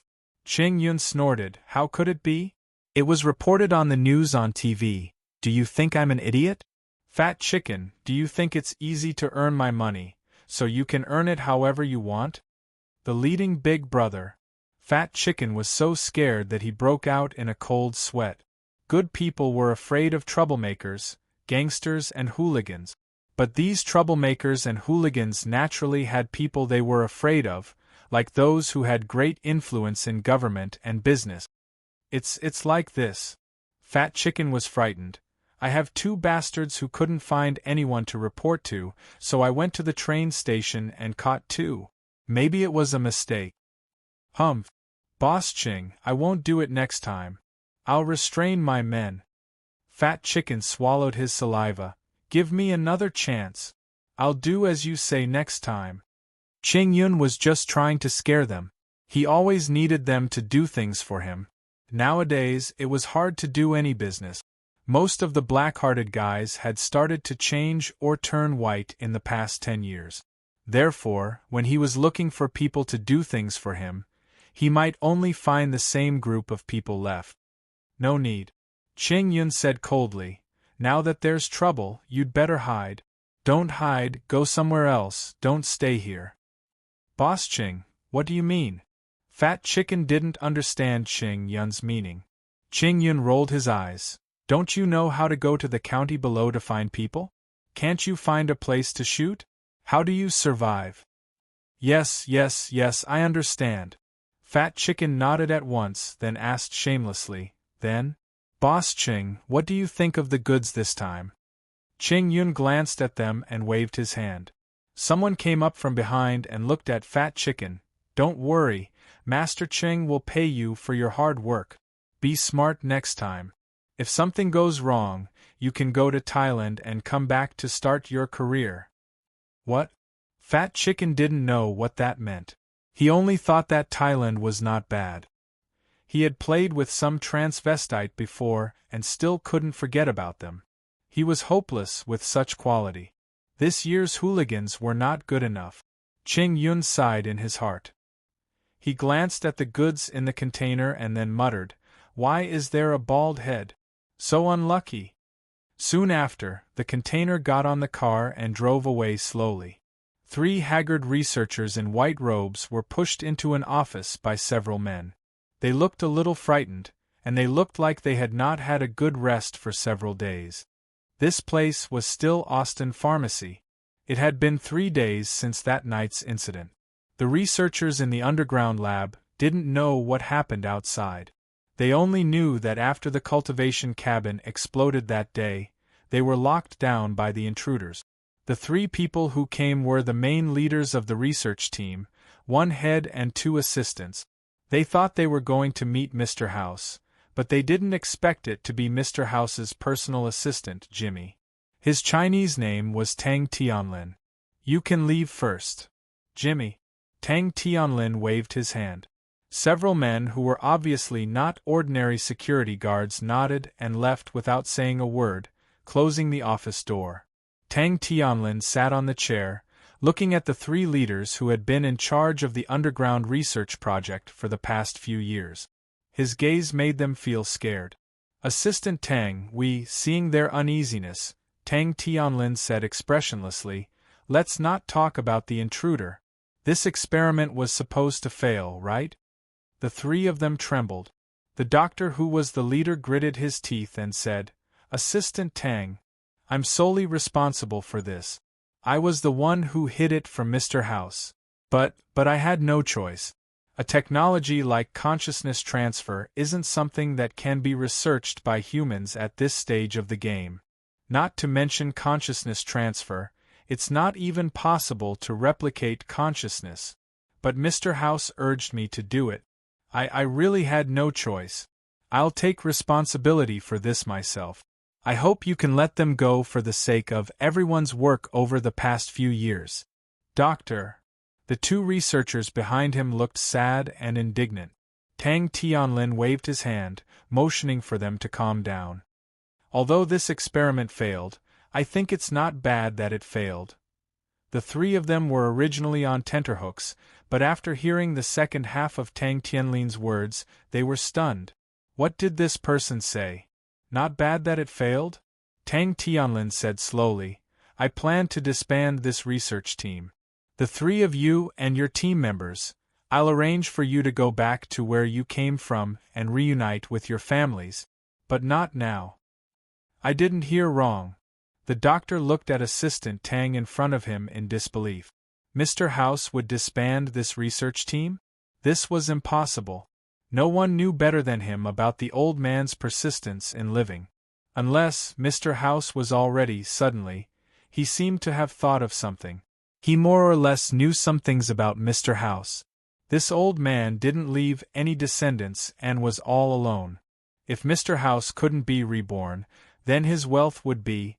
The professor stared at Tang Tianlin in fear and did not say a word.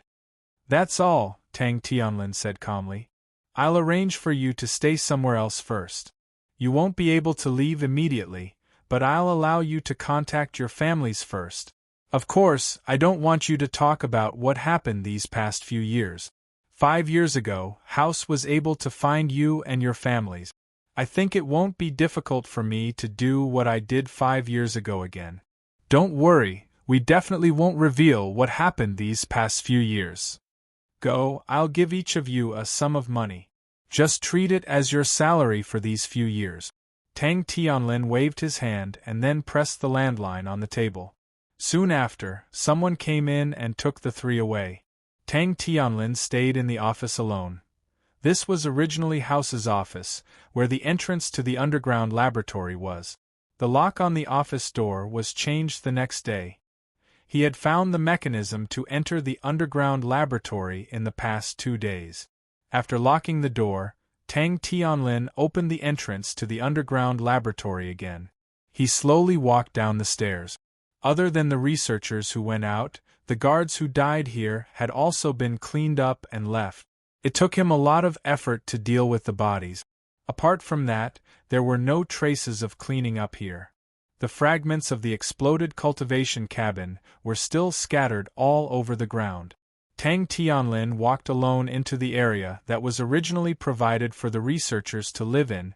There was also a place to shut down the disobedient researchers.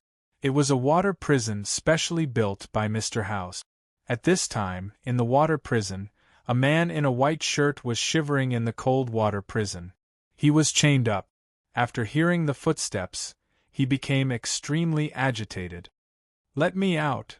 Let me out! I'm Jimmy, Assistant Tang. I've been kidnapped. Let me out!"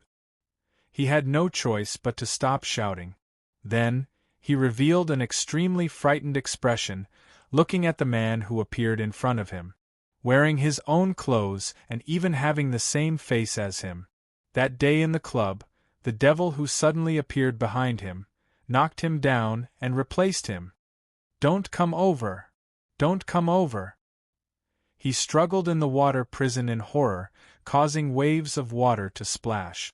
At this time, Tang Tianlin squatted above the water prison and said indifferently, "Looks like you're still very energetic. Maybe I'm early?" Jimmy suddenly stopped his agitated struggle. He raised his head and looked up with resentment. He gritted his teeth and said, "Qin Zheng." Tang Tianlin said indifferently, "House won't live for long. When I pull out the oxygen tube, he'll die. Don't think that he can save you. After all, you're just his first failure. What do you want?" He roared in the water prison, "Qin Zheng. I didn't expect you to be so patient. Last time, you didn't die. I didn't expect you to hide and even have plastic surgery to look like me. Do you want to take over the entire Austin group?" Chapter 1259. In the water dungeon, Jimmy's expression was still angry, but since Tang Tianlin started asking questions, he started to panic. "How do you know about the perfect human?" Tang Tianlin said indifferently. "Is it strange, or have you forgotten what kind of people were in the original lab?" Jimmy lowered his head and didn't say anything. The original lab. Will Douglas, Qin Zheng, Nan Xiaonan, several names flashed through his mind. "I don't know." Jimmy raised his head. "House didn't tell me about the perfect human cells. I was just a tool in his hands. Do you think he would tell me all his secrets?" Tang Tianlin said coldly, "If you were really just House's personal assistant, but you're not." Jimmy frowned. He was at an absolute disadvantage in the current situation. His life was in the other party's hands, but as long as this guy was interested in the perfect human cells, at least he had a chance to negotiate, even though he really didn't know where House hid the cells. "I'm really just House's personal assistant." Jimmy shook his head. "Did you misunderstand something? Do you think I'm his illegitimate son?" Tang Tianlin glanced at Jimmy and seemed to realize something. "So you still don't know your identity?" Well, with House's suspicious and distrustful personality, he wouldn't tell you this. "Qin Zheng, don't play riddles with me!" he roared with all his might. Tang Tianlin sighed. "It's okay to tell you. I've said before, you're just House's first failed product, and you're from the original lab, created by me and my teacher." "Nonsense!" Jimmy's expression suddenly became extremely angry and frightened. Tang Tianlin said indifferently, "That's the truth. The cloning technology has been around for a long time. Why do you think House waited until today to start his plan? It was true that House wanted immortality, but the initial concept was not like this, where his consciousness would enter a new body. Of course, reality proved that this was impossible. At least, with the current technology of mankind, it was impossible. So, since my teacher was taken away, House has been living in a nightmare that he might never wake up from. I don't know what you're talking about. I don't know what you're talking about. Jimmy's voice trembled, something he had never thought about, something that made him feel terrified. Don't you find it strange? Tang Tianlin sneered. You've been by House's side and work for him, so you should know his character the best. Let me be clear. Why do you think you're important to him? Do you think you're really outstanding and surpass everyone? You're just a replacement that House cloned in the beginning. Tang Tianlin looked at the man with pity. In the beginning, House didn't want to transfer his consciousness.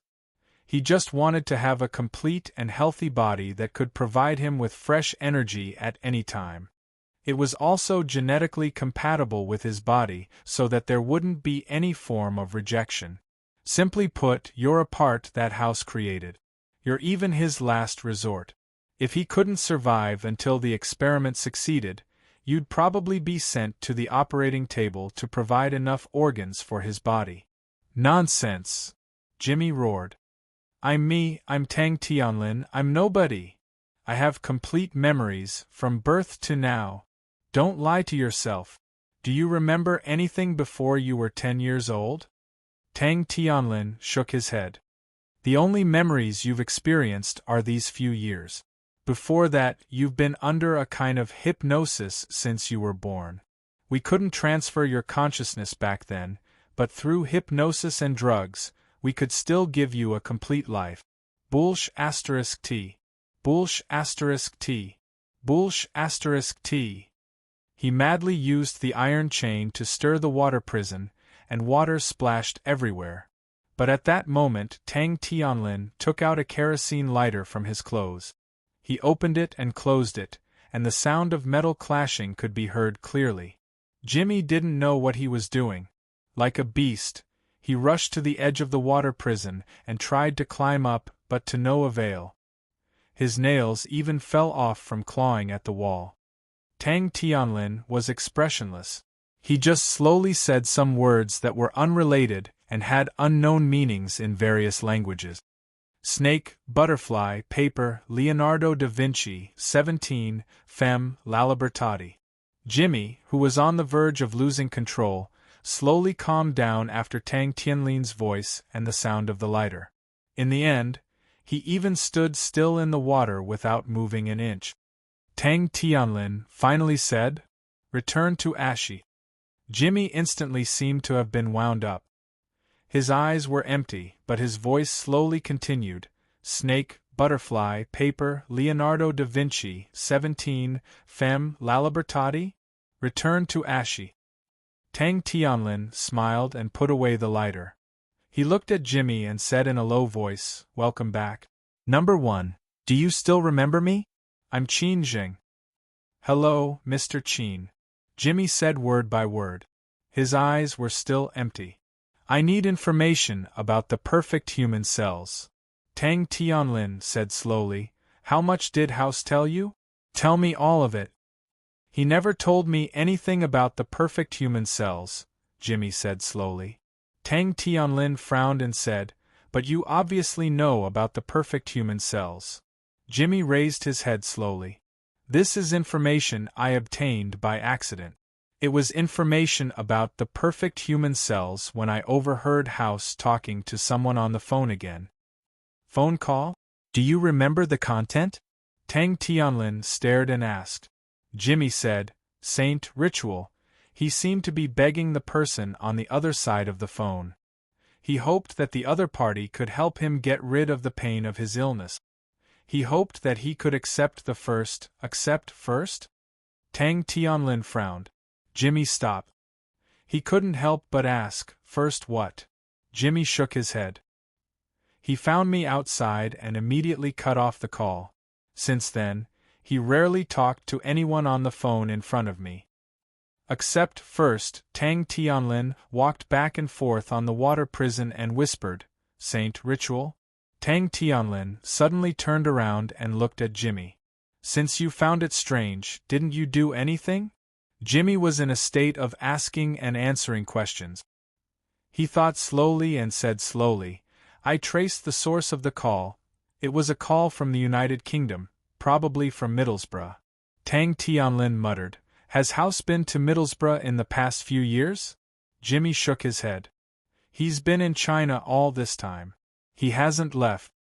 Tang Tianlin continued to ask, "Does he have any secret properties in the United Kingdom?" Jimmy said directly, "He has a manor in Middlesbrough, 2 ranches, 2 yachts, and a private jet." Tang Tianlin stared at Jimmy for a long time before slowly exhaling. He took out the lighter again and let it emit the same rhythmic sound. At the same time, he reversed the disorderly and meaningless words he had said before and read them again. "Return to Shur. La Libertadi Femme 17." While Jimmy was repeating those words, Tang Tianlin had already left the water prison without making a sound. "At last," Jimmy said slowly. "Return to Shur." His body suddenly trembled. His empty eyes regained clarity. He felt the cold water and the pain from his fingers. He roared again. He couldn't remember what happened. When did the other party leave? He didn't even know. However, the feeling of being controlled made him feel fear that he had never felt before. When Tang Tianlin returned to the office on the ground and closed the secret passage, more than an hour had passed. He sat alone in this luxurious office and seemed to be thinking about something. He muttered to himself, "The woman that night seemed to be Nan, but how did Nan's hands become so good? Could it be? No, the voice, the reminder, and the face shape are almost the same. Even if there's something to hide, I shouldn't be mistaken." He sighed slowly and stood up.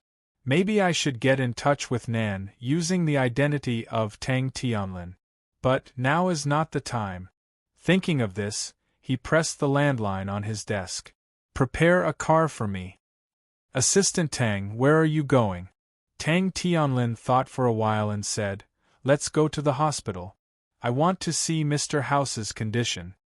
"Yes, Assistant Tang." Beijing time, 22:23 p.m.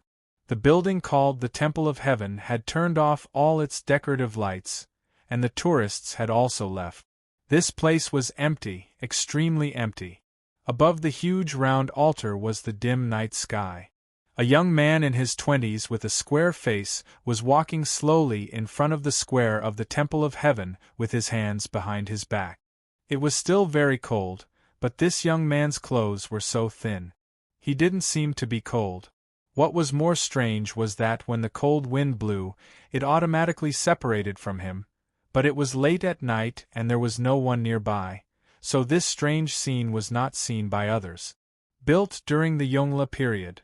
The young man sighed slowly and murmured in the night wind, "How many things have I missed?" He looked at the night sky of the entire capital from here. It didn't take him much time to come here from the coastal area of Minnan. But the moment he stepped into this huge historical capital, he felt a sense of restraint. He could feel that there was something terrible buried under the capital. What kind of expert could set up such a big array?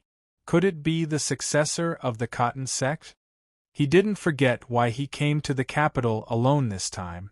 He needed to find the Zhao family, who claimed to be the most orthodox descendant of the Zhao family.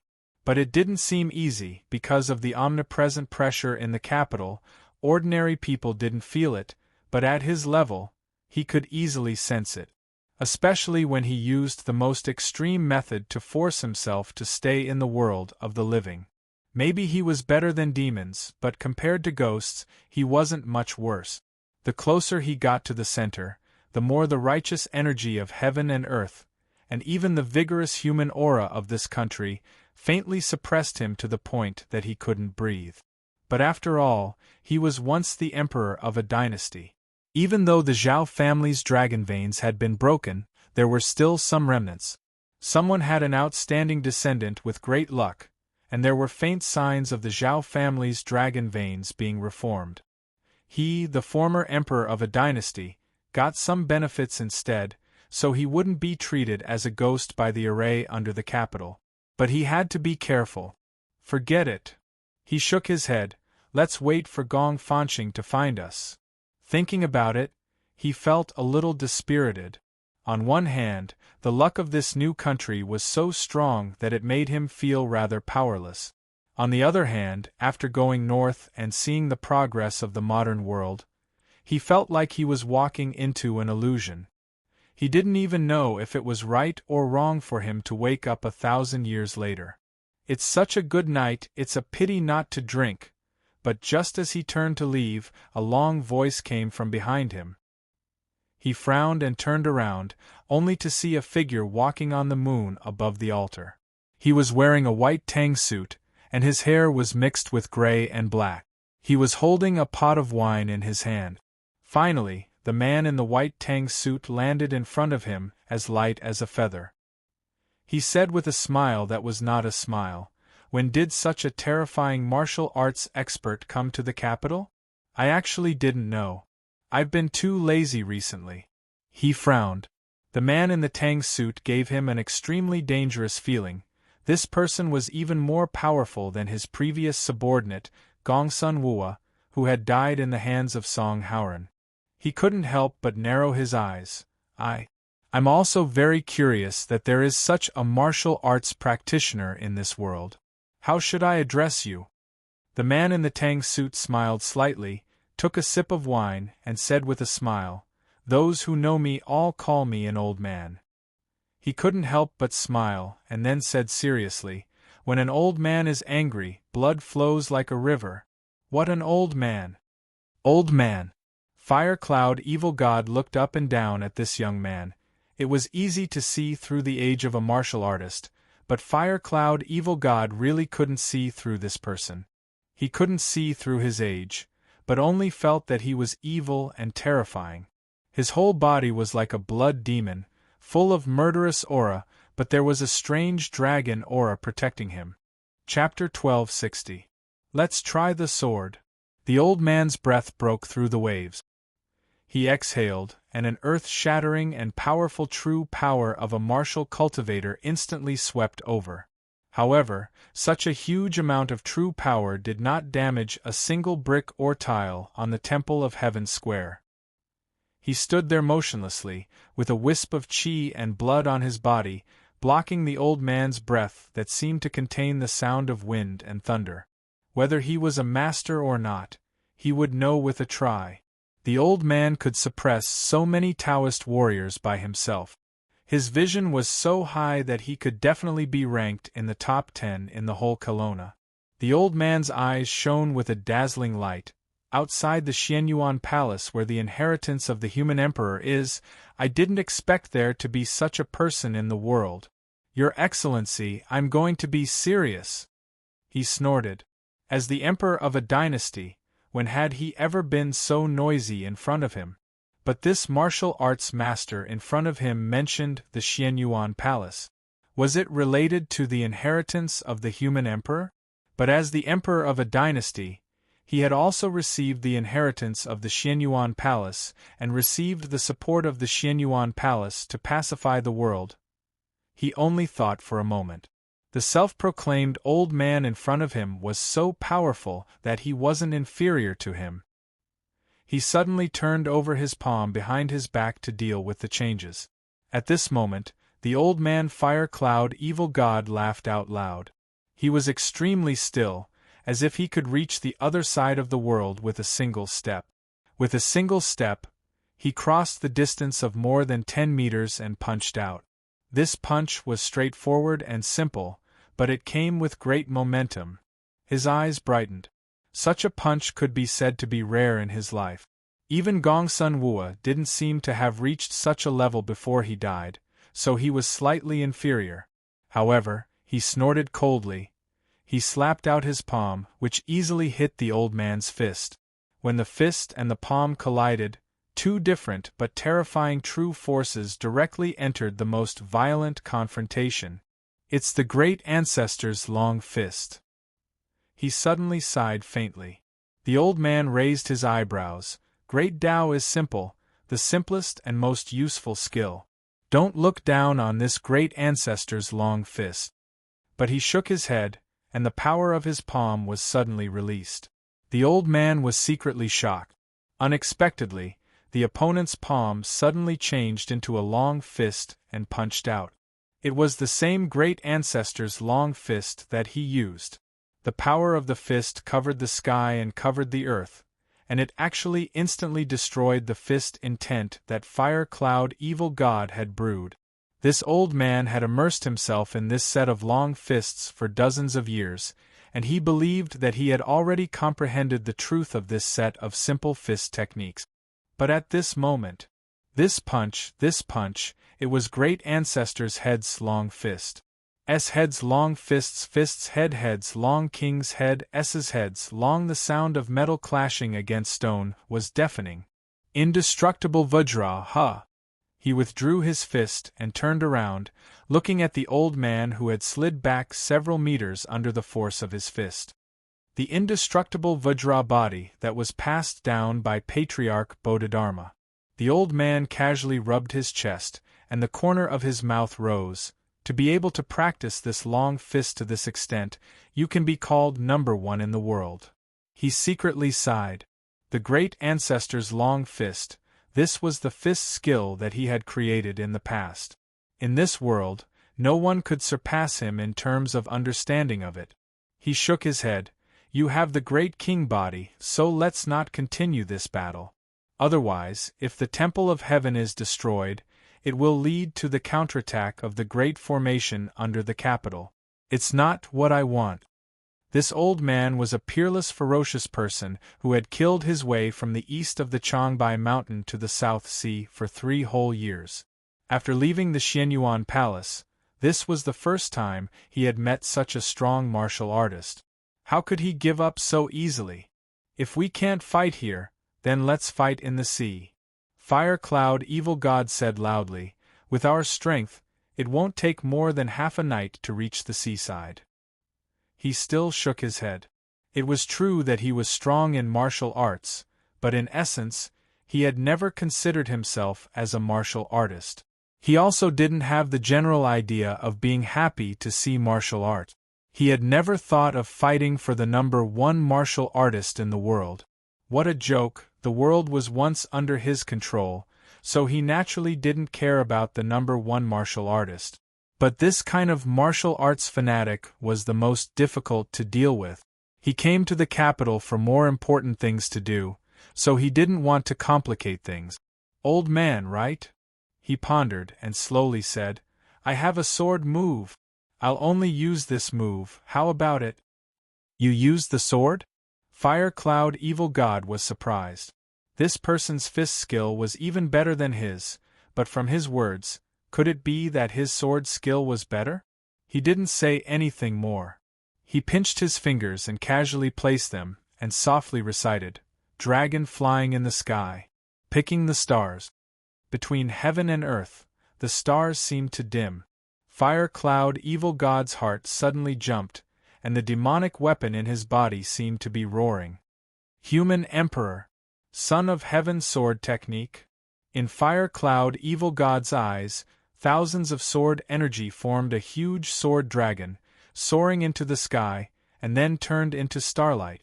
The starlight flickered, and the sword light shot down to the ground from the starlight. Fire Cloud Evil God roared, and his arm was suddenly filled with supreme true power. A huge blade light shot out from his arm, that was the shape of a demonic blade that could pierce through the sky. Bang! The starlight dimmed, and after the sword light and blade light collided for a moment, they both returned to calm. On the square of the Temple of Heaven, 2 people stood facing the wind. Fire Cloud Evil God slowly exhaled, and looked at the mysterious youth in front of him with a somewhat complicated gaze. They didn't use real swords and spears to fight. Everything happened in a spiritual world called martial intent. This was a battle of consciousness. Good sword skill I lost. Fire Cloud Evil God shook his head. He said, "It's just a draw." At the same time, Fire Cloud Evil God couldn't help but think more highly of him. The sword skill he used was passed down from the Xianyuan Palace, and only the chosen Son of Heaven was qualified to practice it, but this person's blade light was able to break the Son of Heaven's sword technique.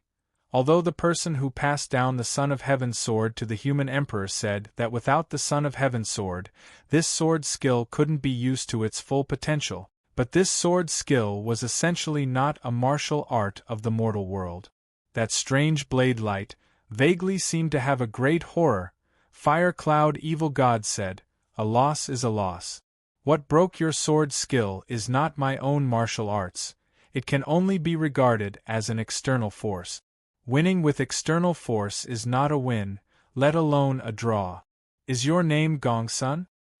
"I have some relationship with the Gongsun clan, but I am not a member of the Gongsun clan," he said indifferently, "and I am not under the jurisdiction of the Xianyuan Palace."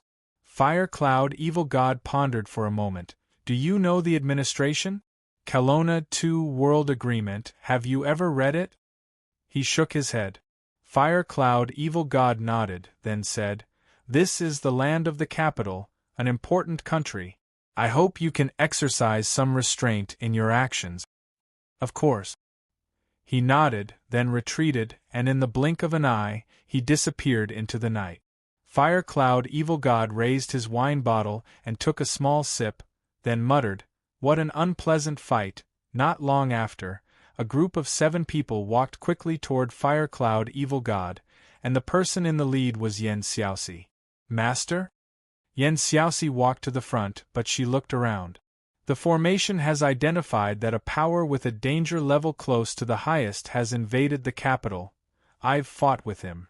Fire Cloud Evil God shook his head. "I don't know where this martial arts master came from, and he might not be weaker than me." Yen Xiaoxi was shocked. "But this person is a little strange." Fire Cloud Evil God frowned. "Although his vitality is like a beacon, and he has endless energy, when we fought, he could not hide his essence. This person is very strange." "Strange in what way?" Fire Cloud Evil God said with a strange expression. "Simply put, he looks like he has a short life. As a martial artist, at my level, I can know destiny. This guy, it seems like he won't live for more than 2 years. The capital cannot allow such a power of unknown origin," Yen Xiaoxi said solemnly. Yen Xiaoxi said solemnly, "If necessary, Master, please cooperate with the formation and kill the danger directly." Fire Cloud Evil God did not say anything, and only nodded silently. He was in charge of the capital, and he would not leave unless something big happened. This was because when Mr. Blind set up the capital, he was the only one who had enough power to activate the strongest power of the entire formation. Together with the capital's formation, Fire Cloud Evil God could even deal with Kelowna Shinryu for a while. Of course, most of the time, Fire Cloud Evil God was cultivating in seclusion. As the administration's strongest existence, he was naturally more useful as a deterrent, and it was rare to see him. "Master." As a student, Yen Xiaoxi was also rarely seen. At this moment, she quickly said, "This time, the elites we've selected from all over the country have been gathered."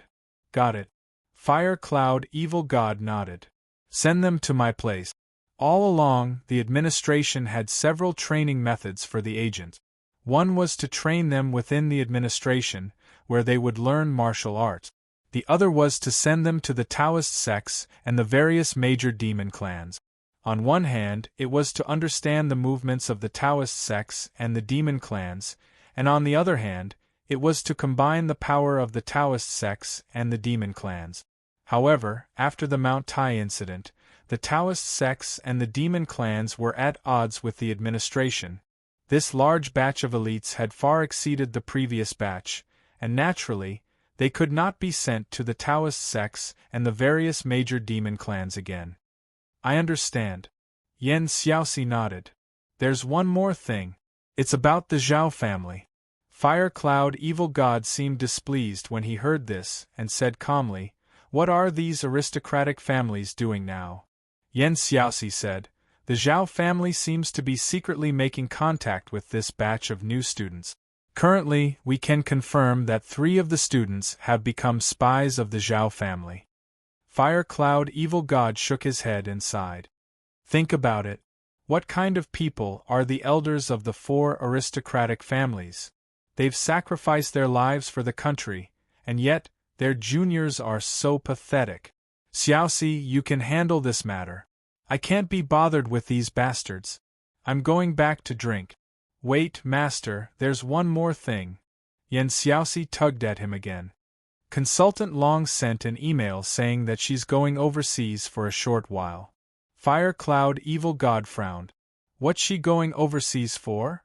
Yan Xiaoxi shook her head and said, "She didn't say. She's just informing me about this."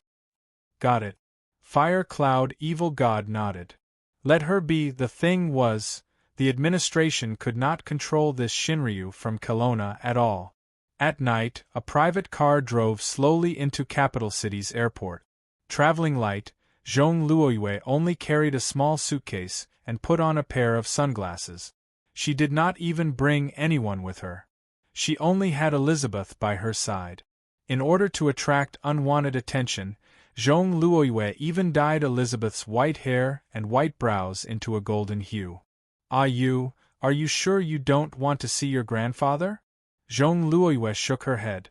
Most of her feelings for her family originated from this grandfather of hers.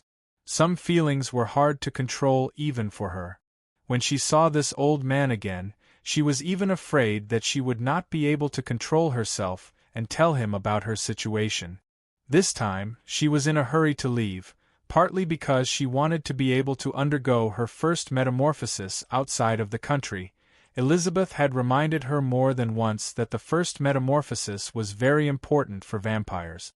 On the other hand, she also wanted to relax. At this moment, Elizabeth suddenly said, "I heard that your grandfather's health is not very good." Zhong Luoyue said casually. He fell seriously ill before the new year, and the doctors couldn't do anything about it. Later, my second brother ignored the family's objection and took my grandfather out to seek medical treatment, and he was saved. But at his age, it's normal for him to die of old age. Elizabeth whispered, in fact, if you don't want to part with your grandfather, you can." Zhong Luoyue was startled, and subconsciously looked at Elizabeth. She was a vampire and had always had a vampire's view of the world. For vampires, the best way to keep important people with them was to turn them into their own kind. In Elizabeth's view, this was a very normal thing, and probably the universal view of vampires. There was nothing taboo about it. Turning her grandfather into a vampire. Not only her grandfather, but also her other relatives. She had never thought of this idea, but when Elizabeth casually mentioned it at this time, this idea crazily emerged in her mind like a breeding virus, and could not be stopped. What's wrong? Zhong Luoyue was suddenly startled. Elizabeth whispered at this time, "Your teeth are exposed, are you hungry?" Zhong Luoyue was suddenly startled and broke into a cold sweat. She quickly put aside the thought in her mind, lowering her head and saying, "Maybe. It's late, let's go through the security check." The colorful butterfly wings fluttered softly.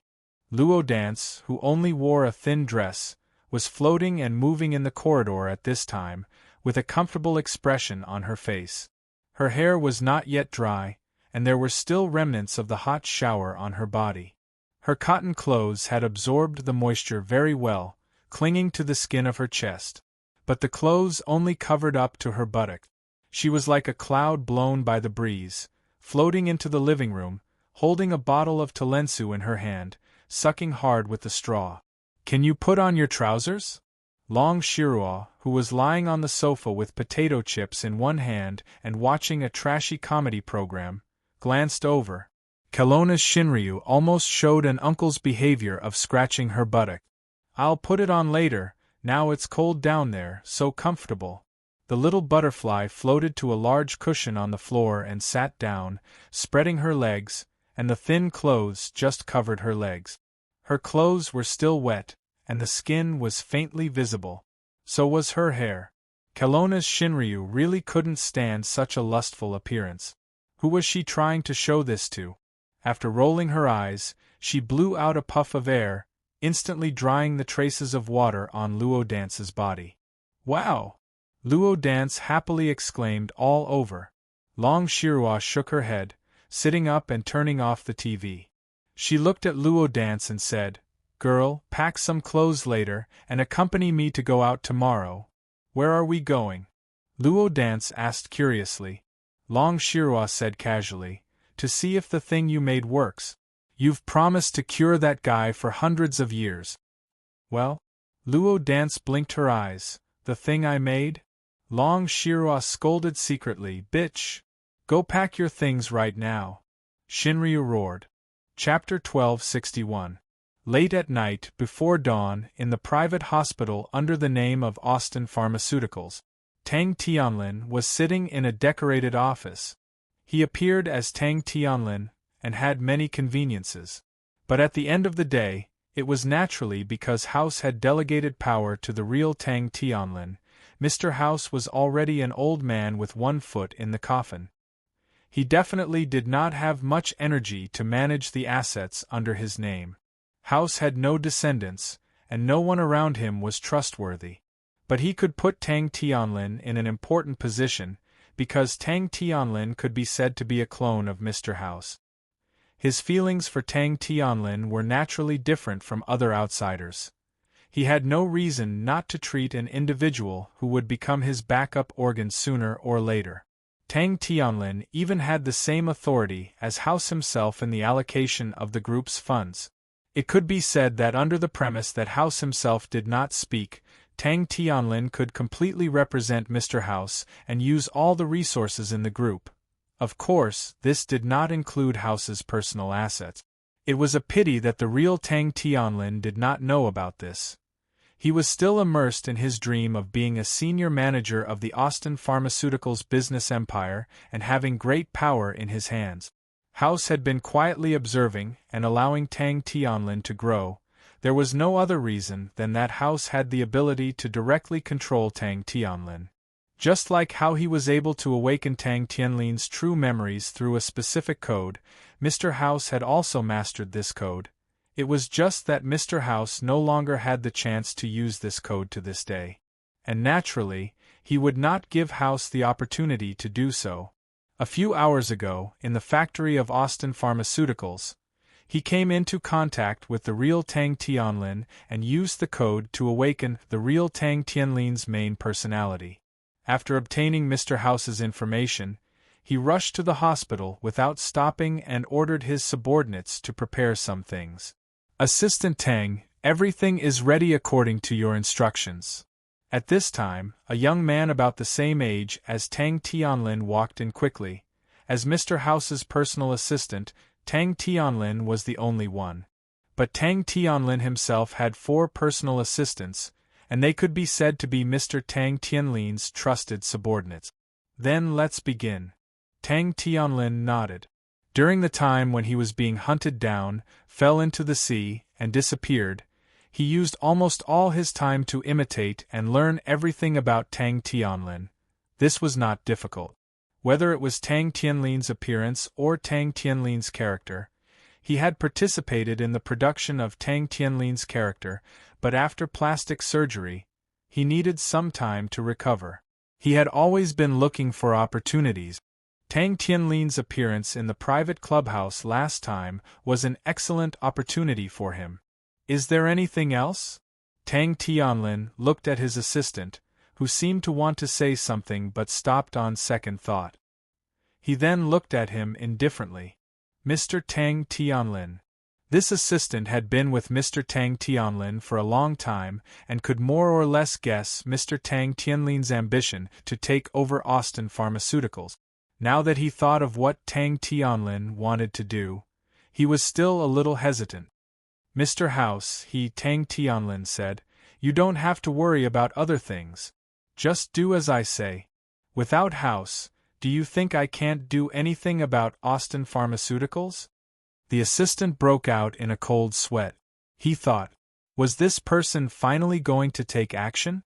Take over Austin Pharmaceuticals? But in the business world there were countless similar incidents. Moreover, Mr. House had no descendants. Was he really going to wait until he died and no one would inherit his assets? Who knew who would take over his assets in the end? Naturally, when it was time to plan, he had to plan. In fact, Mr. House had given Mr. Tang too much power before. The assistant sighed in his heart, thinking that Austin Pharmaceuticals was going to change owners soon. On the bed, there was only the sound of the medical equipment. House slowly opened his eyes. Weak, powerless.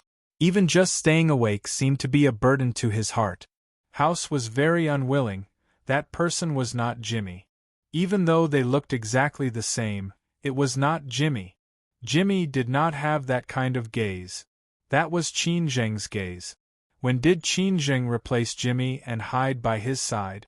Did it start after he fell into the sea and disappeared a few months ago? Ever since Mr. House was sent to the hospital, he had been in a groggy state. It was extremely difficult for him to stay awake.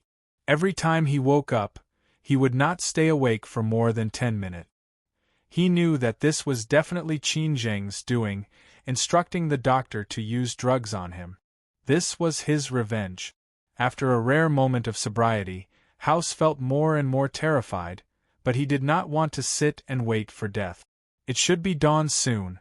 Intensive care unit? Rong Hyuksing? Yaluo Horn? Yaluo Horn? Yaluo Horn? Yaluo Horn? June? Yeah? Yaluo Horn? Screw. He always had several doctors and nurses watching over him, always paying attention to his physical condition. Now there was no one he trusted, trapped in this cold intensive care unit? Carries? Huiji? Yaluo Horn? I won't give up like this. The hope of survival seemed to have given him the strength of a dying flash. Mr. House propped himself up and pulled out the syringe from his body. At the same time, he took out the oxygen tank. He wanted to escape from this place. Austin Pharmaceuticals was still him. Even if Jimmy had the same power as him, as long as he appeared, he could naturally take it back. His movements were extremely slow. After every step, he had to stop and rest, panting. Even the oxygen provided by the oxygen tank was not enough to support his body at this moment. House carefully pushed the door open a little. There was a bodyguard standing outside. House did not dare to make a sound because he did not know if this bodyguard had betrayed him and was here to monitor, or even the entire hospital. He could not be sure how long Qin Zheng had played the role of Jimmy and how many people had completely become his people. Every step was difficult. That was the situation he was in now. Mr. House observed nervously, afraid of being discovered. At the same time, he was also afraid that the lazy nurse would suddenly wake up. He only had this chance. It seemed that Lady Luck did not completely roar at him. The bodyguard guarding outside the door suddenly took out his phone and walked away. Mr. House almost did not hesitate and rushed out of the door.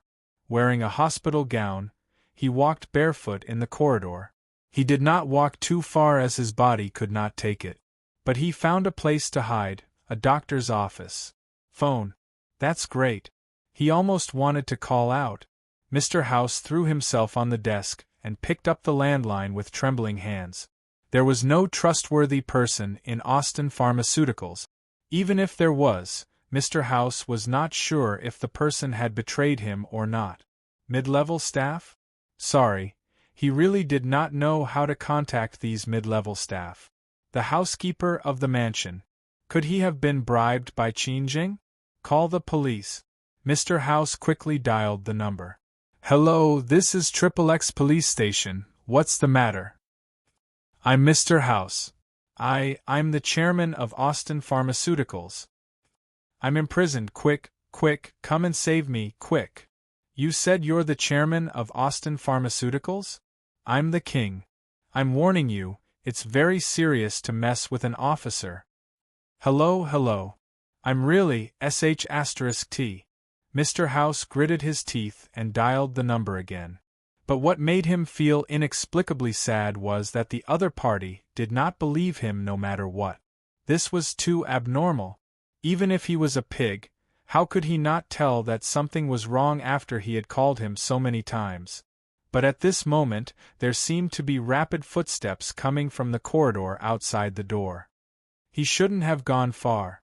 Search every single room for me. Assistant Tang said that if you find him, you'll be rewarded 1 million.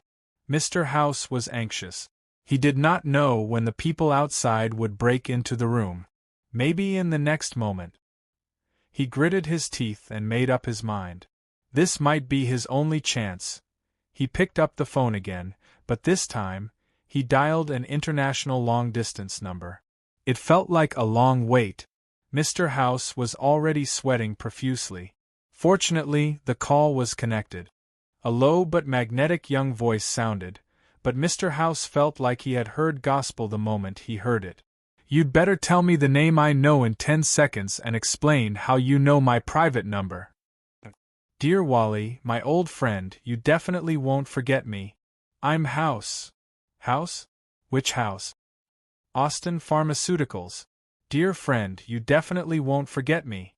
I remember now. Austin, my old friend, have you finally thought it through? Mr. House gritted his teeth and said, Wally, my subordinate, betrayed me and put me under house arrest. He wants to take everything from me. You must help me. Help me. Oh, old friend, you don't seem to be in a good situation now. But my previous conditions won't change. Old friend, I hope you can win my friendship. Mr. House hurriedly said, Wally, I'm willing to contribute all my wealth to your family and become your servant. Hey, buddy, our wealth is enough for us to use until the next century. Your wealth is dispensable to us. You're in China now, right? This is a forbidden place for us to enter. For your wealth, you didn't know we were risking our lives to enter. Of course, you can come out. If I could come out, I wouldn't have to. Mr. House wanted to curse, but he did not dare to do so now. Wally, I know what you want. I can give it to you. The prerequisite is that you have to save me and heal me. Good friend, you've really thought it through. I've been waiting for you to say this for too long. 60 years or 70 years. Believe me, you'll definitely find out how wise your decision is in the future. House, are you still not going to tell me where you hid the things? You must promise to give me the things. I'll give them to you after I'm healed. That's not difficult. Although we can't enter China personally, we have too many servants. You'll be able to feel the air of freedom again in 2 days at most. When the communication was cut off, Mr. House fell to the ground in exhaustion as if a burden had been lifted off his shoulders. 2 days, just 2 more days. Bang! The office door was suddenly kicked open. 2 men walked in and turned on the lights at the same time. When they saw Mr. House collapsed on the ground, they quickly used the walkie-talkie. Reporting, we've found him. At the same time, the 2 men walked to House and violently lifted him up. You let me go, let me go. Do you know who I am? I'm House. I'm your boss. Let me go. Let go. The 2 men did not listen at all. They brought Mr. House back to the intensive care unit and pressed him on the bed. At the same time, a doctor came in with a syringe in his hand. You'll regret this. You? Amid the screams, Mr. House's eyelids gradually closed. Tang Tianlin slowly took off his headphones. Looking at the monitor screen, he saw House struggling on the hospital bed and gradually falling asleep. His gaze was indifferent. He did not intend to interrogate House.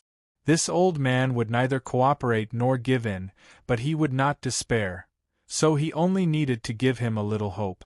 Within 2 days, Tang Tianlin couldn't help but ponder.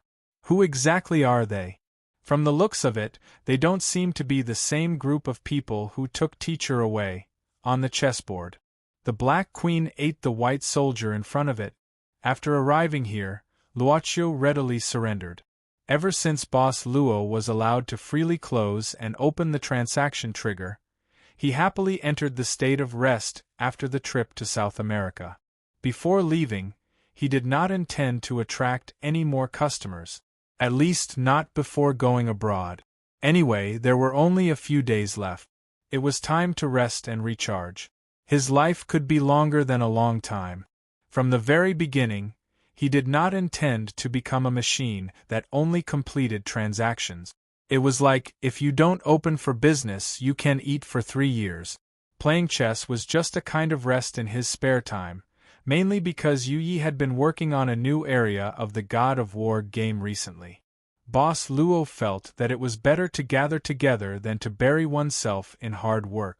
Therefore, he took Yu Yi out to play chess with him and spend the night. This was already the 5th game. So frustrating. I've lost 5 games in a row. Luoqiu smiled. He felt that his life was taken care of in every possible way. If he did not use his brain, it might get rusty, but it was useless. Without cheating, Boss Luo was easily defeated by Miss Maid's wisdom. Master, I'll get rid of the queen for this game, Miss Maid said softly. She reached out to rearrange the chessboard. But at this moment, a dim light appeared on the floor next to them.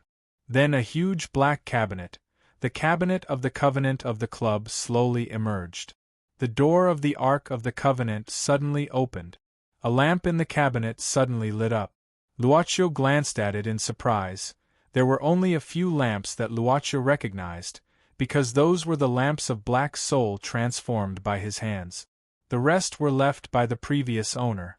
Later, they were all under the management of Yu Yi. This lamp was originally on. It meant that the Black Soul was active, not on vacation or sleeping. This is the lamp of number 9. Miss Maid frowned slightly. Chapter 1262. The place where they found number 9 was in a wooden house in the forest. Number 9 could no longer maintain his human form. He was just a mass of gray fog that seemed to disperse at any time. The soil in the forest was soaked, as if it was a heavy rain. If one stepped on it lightly, they would be sticky with mud. Many trees had fallen, and some had even been uprooted from the ground. It was still raining, not too heavy, not too light. This place was like a dilapidated tomb. Yu Yi opened a black umbrella to block the rain for Luoqiu. They then walked into the wooden house. He looked at the fog in front of him and seemed to be trying to gather it, but it was like sand that had dispersed in the water and had lost its stickiness. His strength and even stamina are almost exhausted. What is he doing? She knew that the state of the Black Soul envoys was like a lamp that had run out of oil. Of course, even if the Black Soul envoys died, they could return through the life lamp. Luoqiu built a map from the ground. It was just below the fog. There was also a red mark on the open map. This mark could move. Every time it moved, it was instructed by Luoqiu. In a moment of thought, the fog that was difficult to gather gathered little by little. The boss's thought inadvertently let the Black Soul envoys, who should have dispersed and only left the life lamp, get a chance to reunite. The rain fell from the broken roof, and the cold was strong. Just a glance could make people yearn for a stove or a pile of firewood. In fact, it didn't take much time for number 9 to return to his original state. He gradually opened his eyes. It was not much different from what Luoqiu remembered. Number 9 seemed quite calm. Each Black Soul envoys had a different personality. Taiyinzi was good at flattery, while number 18 was the type of person who observed people's expressions. Taisetsu was the type that could be reckless to the end, but there were some rough and some fine ones. Nero was actually a bit of a devil incarnate, but he cherished his own survival more than anyone else. Number 9 was one of the earliest Onyx souls that Luoqiu had come into contact with. Thinking about it, he was the same as Yu Yi, and could be considered as the legacy left behind by the previous generation. A little wooden, but clearly the pragmatic type. Luoqiu hadn't known number 9 for a long time, and at first he just thought that he would silently complete his duties. Looking through the past account books, It was discovered that number 9 had not been an emissary for a long time. Compared to the onyx souls who had been active for hundreds of years, or even thousands of years, but were still on vacation, in hibernation, or on long-term missions, she was obviously too young. However, his achievements were not small. However, as a black soul envoy, not only did he not seem strong, he could even be described as weak. This was because ever since he became a black soul envoy, every achievement he obtained was used in other places, according to his wishes before he became a black soul envoy. Let's make a fire. In the dilapidated wooden house, number 9 maintained a silent posture after reuniting and waking up. Luocio could hardly see any fear or panic in his eyes. It was still raining outside the house. The rain was like a water curtain, falling on the roof above the center of the house. The place to make a fire was in the corner of the house, which was still intact. With the help of the fire, Luocio looked at the red cursor on the map. Obviously, if he checked the location of the red cursor on the map, he would find that he was still some distance away from the red cursor. Obviously, he stopped here and didn't complete the task that Luocio had ordered him to follow the red cursor and pass these places on the map. In fact, he looked relatively young, about 30 years old. It seemed that this was his appearance before he became a black soul envoy. A black old Chinese tunic suit, the type that looked like white hair. Number 9, why did you consume so much power? Miss Maid, who was in charge of the black soul envoy's position, finally asked. Looking at the firewood, number 9 raised his head and said faintly, "The river in front has risen. These days the rainstorm has been incessant, and some embankments have burst. I blocked the flood." Miss Maid said indifferently, "But I didn't receive any reports of such transactions. Is this your private behavior?" "Yes." Number 9 nodded calmly. Miss Maid subconsciously looked at her master, and then frowned slightly. "Number 9, you should know that although the master doesn't interfere with the envoy's actions and gives you a lot of freedom, but you also have the obligation to protect your own safety. Your power is almost exhausted, and you may have to return to the Ark of the Covenant to reconstruct your body, which will consume the master's power. As a black soul envoy, you didn't create value for the master and even implicated the master. Do you know what you are doing?" Her tone was a little heavy. This was the first time that Luocio saw Yu Yi a little angry. It seemed that number 9's behavior had really crossed the bottom line of her management. Under the premise that it wasn't the purpose of the transaction, she almost exhausted her power for private purposes, and then needed to consume the master's power to replenish. Luocio waved his hand to stop Miss Maid from speaking. He knew very well that most of the time, Yu Yi cared more about the consumption and increase of her lifespan than him. "Master," Luocio shook his head slightly, then broke off a branch and threw it into the firewood. The branch was wet, but the firewood was burning, and soon there was steam coming out. At the cut part there was a squeaking sound. "Actually, I haven't had a good chat with you all this time," Luocio said with a smile. "I think a boss like me probably fails." Number 9 was startled and a little surprised. He shook his head. "No, in my opinion, you are better than the previous one, but I don't know how long you can maintain it." Number 9, watch your tone. Miss Maid's eyes were slightly cold, but Luocio cast a glance at her to calm her down.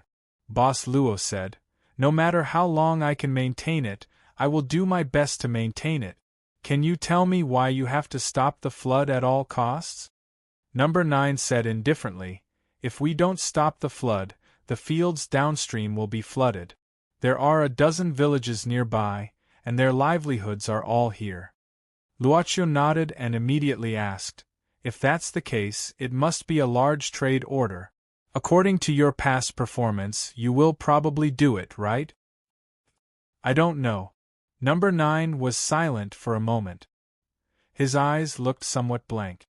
Luocio saw a few old stainless steel cups in the wooden house, and some pine trees outside, so he took some pine leaves, put them in the cups, and boiled them with water. As he boiled, Number 9 suddenly said, I seem to have boiled pine leaf tea like this before.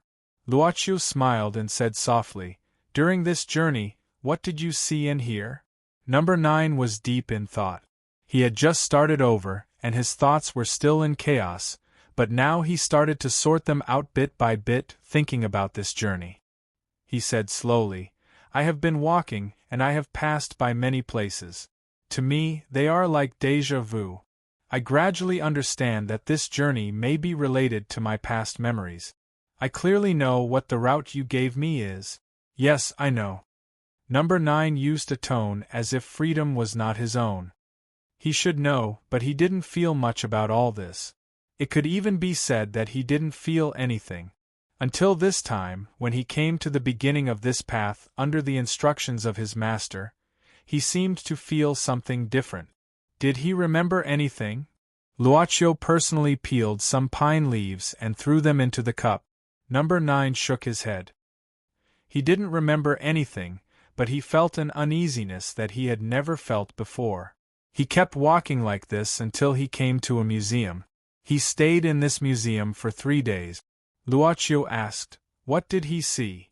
Number 9 said, "Strong and unyielding, full of hot-bloodedness. The things inside, whether it was a painting, a water bottle, or even a cracked leather belt, he could stare at them for a very long time, but at the same time, he also saw loneliness." Loneliness? Yes, loneliness. Number 9 slowly closed his eyes like everything was happening before his eyes. He didn't know what kind of feeling it was. There were too many things recorded there, but other than himself, he could not see anyone else. He went to the curator's office, but he saw that the curator was a young man in his 30s. Looking at this young man, the curator was writing a plan to renovate this museum, perhaps to attract more visitors. He suddenly felt angry. Why was he angry? Number 9 said. At the time, the bank outside was selling commemorative coins. He saw the long line of people inside and outside the bank. He saw the passion of these people, but he couldn't hear the story behind the commemorative coins. What kind of story? Number 9 said, "The story of the war." A commemorative coin that might increase in value attracted people to line up to buy it, but a museum that carried all this history was deserted. "So you were angry, right?" Number 9 did not answer. He looked out the window blankly, and his memory became clearer. He left that place and continued to follow the established route. He saw many similar things, this kind of deserted place. Then he ran into someone. "Who?" "An old man," Number 9 whispered. "A retired soldier. Many people went to find this old man. Finally, someone paid attention to him. Isn't that good?" Number 9 shook his head. He couldn't explain it clearly. He saw with his own eyes the old man sitting in front of his house, facing the reporters, the people from the government, and people who came for no reason. The old man's daughter-in-law helped him put on the clothes with many medals. He took pictures with the people who came one by one. He saw the old man smile, but he did not see the old man's happy smile. He only saw the old man talk about that period of time again under the repeated request. "You don't think it's good?" Initially, the old man was very happy to tell these stories, but slowly, he lost interest because the old man realized that after a few days, the people around him forgot about them. They started to discuss other things. What kind of things? Scandals, especially the scandals of celebrities. People never got tired of them. "You think they stopped paying attention to this old man, right?" He saw that the old man's house was soon deserted. After that, another person became popular on the internet. It was a girl who looked not bad. She only said one sentence, and then she became popular all over the country. But she soon disappeared again, and people's passion turned to other people. And then, Number 9 said, he planned to leave this place again because he still had a long road ahead of him. Before he left, he secretly went to the old man's house. The old man's daughter-in-law and son were not there anymore. The old man was left alone in front of his house with an old dog accompanying him. He smoked his pipe silently like this, looking at the front door and dozing off. He felt that this old man had been forgotten, right? Perhaps. Number 9 shook his head. But he actually knew that soon, another similar old man would enter the public eye. This is like a cycle. Because people like to find out about these things from time to time. He knew why. He knew why. Number 9 nodded. But he felt that it was meaningless, so he continued on his journey. He is a black soul messenger, so he has seen many things like this. The tea was ready and Luaccio split the tea. Number 9 took it naturally and held it like a person who wanted to warm up. Yes, he has seen many things, but he has always been a bystander. Luaccio smiled. Where did he go next? He went to a forest and met a mountain guard. Number 9 looked at the floating pine leaves in the stainless steel cup. He suddenly wanted to interact with this mountain guard. So he became a backpacker and walked into the mountain guard's house. This mountain guard is called Zhang Jinquan. He must be very hospitable. A guest came to the wilderness. Luaccio thought of that scene. A smile appeared on Number 9's face. Turned out that a dull person could look so good when he smiled. Zhang Jinquan raised chickens outside the forest guard station. That night, Zhang Jinquan killed a chicken to greet the guest. He is very hospitable. I want to eat it too, Luaccio said with some yearning. Number 9 smiled. I don't think you will like that kind of environment. It is too simple. There is not even enough electricity and no signal at all. The only way to understand the outside world is to watch TV and listen to the radio, and it can only be used for a few hours. When watching the news, Zhang Jinquan is reluctant to use electricity at other times. Luaccio smiled but did not say anything. Number 9 took a sip of the pine leaf tea that was already at the right temperature.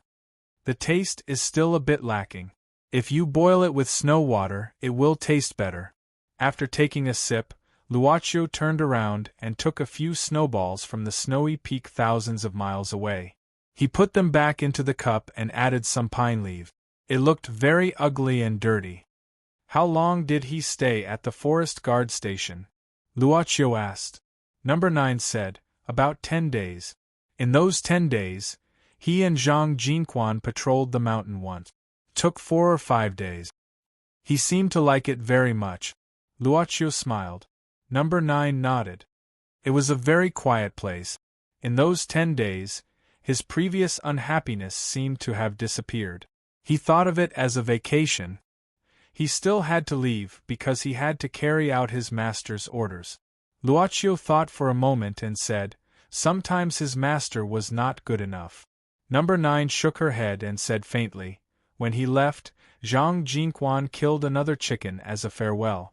That night, he saw the old man who was guarding the mountain get drunk and shed 2 drops of tears. That was when he felt the old man's reluctance. This old man stayed in the mountain for 40 years. What will happen to this forest guard station in the future? Luaccio asked. Number 9 thought for a moment. He doesn't know. Zhang Jinquan said that no one was willing to take over his position, so he could only stay for the time being even though he had already retired. This old man still hoped that someone could take over his position. It was a very strong desire. So before he left, he made a white card with Zhang Jinquan's information. He planned to give it to his master after this trip. Luaccio nodded. I will go and take a look if I have the chance. Thank you. You're welcome. The rain outside gradually stopped. When Luaccio left, it was night. After he came here and stayed in the house for a while, it was almost dawn. After telling Zhang Jinquan's story, Number 9 suddenly sang a song. He said that Zhang Jinquan taught him the old Huayin tune. High on the mountain, the bell for battle. The bell rings, the people rejoice, the mountains and rivers listen to the command. The happiness canal is opened, the water is drawn to the mountain, showing a beautiful future. A myriad of colors, he really liked the 10 days he spent at the forest station. Remember now? After listening to Number 9's old song, Luaccio suddenly asked. Number 9 shook his head. I don't have any impression at all. I can only vaguely guess. I might be from that era. You don't seem to have the same urgency you had when you came to find me last time, hoping to recover your memory. Number 9 thought for a moment and said faintly, maybe it's because I'm afraid. What are you afraid of? Number 9 looked at Luocio and said, can I know where my performance was spent? Luocio shook his head. According to the agreement you signed, you can't have the direction of your performance after every transaction. Number 9 nodded. The boss could not violate the content of the agreement, whether it was the previous boss or the current boss, unless the boss was willing to pay the price to tear the content of the agreement. Number 9 sighed. I don't know what I'm afraid of, I just feel uncomfortable. Sometimes, I even regret making the request I made before. Maybe if I didn't, I wouldn't be afraid. During this journey, I don't feel like me, I feel more like him. Then why do you still want to stop this flood? Number 9 was silent for a moment. You haven't seen the disaster resistance. Luocio shook his head. I haven't seen it with my own eyes. Number 9 said, he saw it, he saw those red faces clenching their teeth. He saw them building a human wall to block the burst of the dam. Many people couldn't hold on and fainted. Then, someone immediately came to replace them. Some people jumped into the water to save people. Some people were soaking wet as they carried sandbags from day to night. When you were really tired, you would see groups of them falling asleep on the street. He looked at them like corpses that had fallen on the battlefield. Their bodies were covered in mud, and he couldn't even see their faces clearly. But he knew that once the whistle was blown, they would all stand up. He suddenly realized that nothing was important anymore. Number 9 said in a low voice. He suddenly felt an intense pain in his heart. When this pain came, he didn't feel afraid. Instead, he felt like something was calling him. His actions had already preceded his thoughts, so he didn't think. He knew that this flood resistance would fail in the end. He knew that these young soldiers would drown in the endless flood, but he didn't want to. He didn't want these young soldiers to silently sink to the bottom of the water like this. Along the way, he saw too many forgotten people. He felt that he had no right to blame these people because they didn't experience that era. Without experience, they naturally didn't feel anything. Everything that was separated from experience wouldn't last long. So even if he saw those who felt disdain, those who felt that the era had changed and didn't need them anymore, and even those who ridiculed without restraint in order to become famous, he just looked on coldly. But at least, he wanted to save the lives of these young soldiers. They were like this pile of firewood. He suddenly became less afraid. Even though he didn't remember, he knew that some things had always been passed down. Like a torch, there would always be someone to receive it, someone to pass it on, and then someone else to receive it.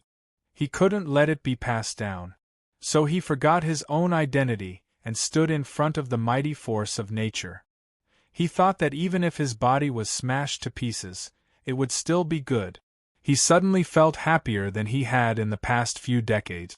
So, whether or not he remembered was no longer important. The sky brightened a little, but it was still gloomy. In the following day, it would still rain here. It had been a long time since new branches were added to the bonfire. Only layers of white ash were left, but there was still heat. The sparks under the ash hadn't been completely extinguished. Luocio stood up. Staying up for a night didn't hurt him. He looked at number 9 and raised the map in his hand. Do you still want to continue this journey? There are still 2 or 3 places before it ends. Number 9 shook her head and stood up as well. She looked at Luocio. No. I haven't been on the post for a long time. It's time to go back to work. Luocio nodded. The cost of remodeling you this time will be deducted from your future performance. Is that okay? Number 9 was silent for a while. Finally, she suddenly bowed and said in a low voice, I hope you can treat this country well, master. After that, number 9 left. She turned into a cloud of mist and blended into the forest that hadn't been completely lit up, disappearing. More or less, I remembered something. When they returned to the club, Miss Maid hurried to prepare breakfast. When she sent the breakfast to the study, Luocchio was looking at the account book, deep in thought. Master, are you looking at number 9's performance booklet? Miss Maid walked to Luoccio's side and began to put the breakfast on the table. I'm thinking if I can increase his commission points, Luocchio said casually. Otherwise, according to the performance he can keep according to the agreement, he may not be able to stop the next flood. The Black Soul envoys are too weak. They are half dead even when they stop the flood. It's not good for the shop. But I really can't find anything to adjust. This agreement is too rigid. Well, I seem to be squandering again. Miss Maid didn't speak. After carefully putting the breakfast on the table, she took the performance booklet from Luoccio's hand and said softly, Master, let me adjust it. Luocchio mocked himself. Then I'll continue to be a useless person. Of course, it was just a joke. Miss Maid smiled sweetly, lifted the hair by her ear, and opened the performance booklet to find a feasible adjustment plan.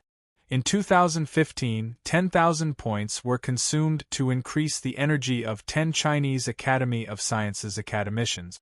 In 2008, 200,000 points were consumed to increase the earthquake survival rate by 1.5%.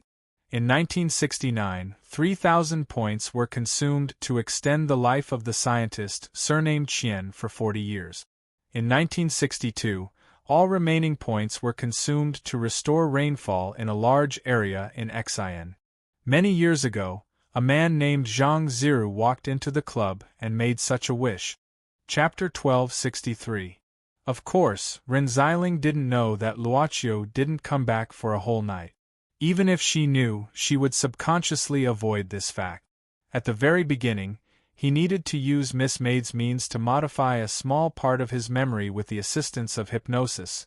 Yu Yi said that if this method was used too much, it would inevitably cause a load on the brain, resulting in bad consequences. Therefore, after she could freely control her own existence, she had never used this means again. In fact, she had only used it once or twice. This was just a small interlude. The world was still spinning. My sesame rice noodle rolls. In the office, Lizzie looked pitifully at the half-eaten breakfast that had been taken away. She stared at it like a vicious dog protecting its food. Sister Ren, don't you have the breakfast made by your son? Hey. Speaking of which, I didn't eat anything this morning? Ren Xiling felt a little strange after eating 2 mouthfuls, but she didn't think too much about it. She said perfunctorily, Okay, I'll share some of the food with you so that you won't become fat in the future. Lizzie just sneered when she heard the word fat. She was the type of person who couldn't get fat no matter how much she ate. Ren Xiling, on the other hand, had been sitting in the office more recently, so her but seemed to be growing. Seeing that Lizzie was still like a vicious dog, Nanny Ren, who had been promoted from deputy editor to boss Ren, rolled her eyes. She took out a piece of chocolate candy from the drawer and directly threw it to Lizzie. Lizzie caught it. Lizzie actually caught it. Nanny Ren was shocked by her good skills. You're really a dog. Woof woof. Lizzie bared her teeth. Ren Xiling sighed and had to return the half-eaten breakfast. She said with a wry smile, How can I feel at ease living with you like this? In fact, Lizzie had already agreed to move to her house after Luoccio went abroad. Boss Ren was actually quite a lively person. She even suddenly had an idea. Since Lizzie was here, why not invite Dr. Nan too? He was just trying to help her because he was worried that a girl like medical examiner Nan would not be able to take care of her. He was definitely not trying to obtain first-hand information from medical examiner Nan. Boss Ren felt that she was actually a good person. She glanced at Lizzie, who was engrossed in eating and showing an expression of enjoyment. She wondered if she should buy a dog plate back. Perhaps it would be of use to her. Hurry up and finish your food. We'll go out for the interview later. Ren Xiling knocked on the table with a pen and reminded him, I have an appointment with a foreign investor today. I know. Li Zi answered casually. The phone rang. Ren Xiling glanced at the caller ID and gestured for Li Zi to go out first. After that, she picked up the phone. The call was from Hong Kong. It was from Seventh Uncle. Godfather, good morning. Girl, I've found some clues about the person you asked me to look for. 3 months ago, this person boarded Snakehead's ship from Oman and went to Thailand. Thailand? Ren Xiling was stunned for a moment before she nodded. For a wanted criminal like this, he would try his best to escape abroad. It was very common to go to Southeast Asia from Hong Kong by sea. However, it was 3 months ago. It was hard to say whether the person was still in Thailand within 3 months. However, Ren Xiling was very grateful that Seventh Uncle could help her so much. At least she could explain it to Wang Yuegang. After chatting with Seventh Uncle for a while, Ren Xiling called Wang Yuegang and told him about this matter. After learning that his brother had gone to Thailand a few months ago, Wang Yuegang was silent for a moment and then thanked her. Although Wang Yuegang did not say much, Ren Xiling knew that she had earned a favor. Nanny Rin was in a good mood and smiled. Soon after, Li Zi came to knock on the door and said that they could go out. When they walked out of the magazine, Yukiko suddenly came up to them. Sister Ren, Sister Li Zi, are you going out for the interview? Can you take me with you? Ren Xiling said, I want to, but the company has its rules. Yukiko, you've already passed the probation period. You're only in charge of typesetting and proofreading. Once you're familiar with these positions, we'll consider whether or not you'll be allowed to do interviews. Good luck, I've been like this before, squatting at the proofreading desk for almost 4 months. Yukiko knew that Ren Xiling's approach was good, but she really wanted to go out this time, because the foreign businessman that Ren Xiling and Li Zi were going to interview was Song Ying. I don't know what Miss Ying is thinking. Why did she agree to this interview? Yukiko sighed helplessly. It was a new day. Wei Zidao knocked on the door and walked into Lu Mingho's room with 2 cups of coffee. Because of Consultant Long, this city basically did not accept agents from the agency staying for a long time. But strictly speaking, their mission this time was not completed. Although they had found 24's whereabouts, they could not act for the time being. For many days, Bu Gao and Wang Hu squatted outside the building every day to monitor, but the target has not come out. Is he planning to waste time like this? Wei Zidao put down the cup and sat down with some distress. Brother Hao, there are still no instructions from the higher-ups. He saw Lu Mingho frowning at this time, as if he was thinking about something. Wei Zidao asked curiously, did something happen? Lu Mingho did not speak, but threw a pile of documents in front of Wei Zidao. He took a few glances, then opened his mouth and said in surprise, This is Smithy? This information was sent from the headquarters. In fact, it said 2 things. First, Consultant Long had gone out at 7 o'clock this morning. His destination was overseas, and the date of his return was uncertain. This was not a bad thing for the 2 of them to act here. But the second thing was a bit confusing.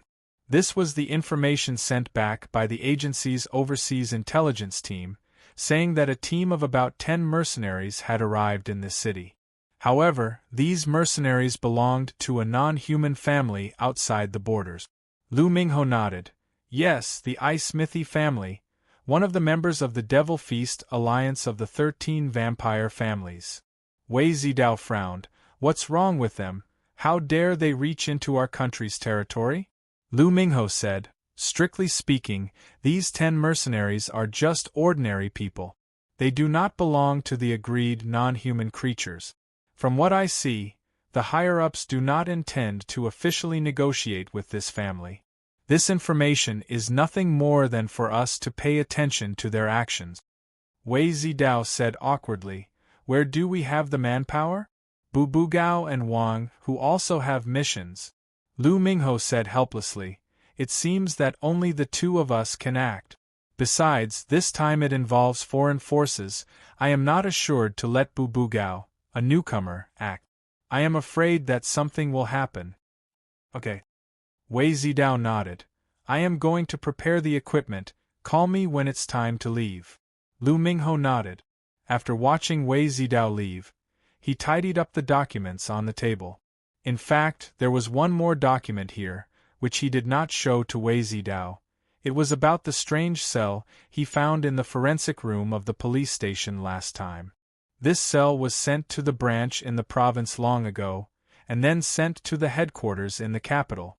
Then there was a secret order from the headquarters to find out as much as possible about the origin of this cell. What does the Second Research Institute want to do? Why do they value this cell sample so much? Lu Mingho couldn't help but ponder. This order was not from the higher-ups through normal channels, but privately issued by the Second Research Institute, and claimed that it needed to be kept confidential, so he did not tell Wei Zidao about it. Lu Mingho quickly thought of the Second Research Institute. At the same time, he thought of the First Research Institute. The technical department of the administration was divided into the First Research Institute and the Second Research Institute, and the head of the technical department was Dr. Zhao, who came from the First Research Institute. Basically, more than 70% of the equipment used by the agents in the administration were from the First Research Institute, and some of them were even designed by Dr. Zhao himself. The Second Research Institute was more inclined to the research of biology and medicine. For example, the magic medicine fragment, which was one of the standard equipment of the agents, was made by the Second Research Institute. Over the years, although the First Research Institute and the Second Research Institute provided technical services for the administration, the private competition was also very fierce. Lu Mingho hoped that the two technical departments would not do anything because of the secret competition. Lu Mingho shook his head, put on his coat, and went to find Wei Zidao.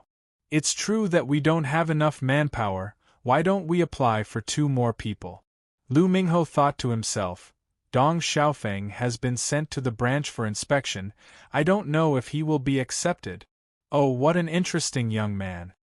Ren Xiling had already arrived at the lobby of the company, and was waiting with Li Zi in the lounge. She was looking at a small notebook, and at the same time writing some questions that she thought of on the way.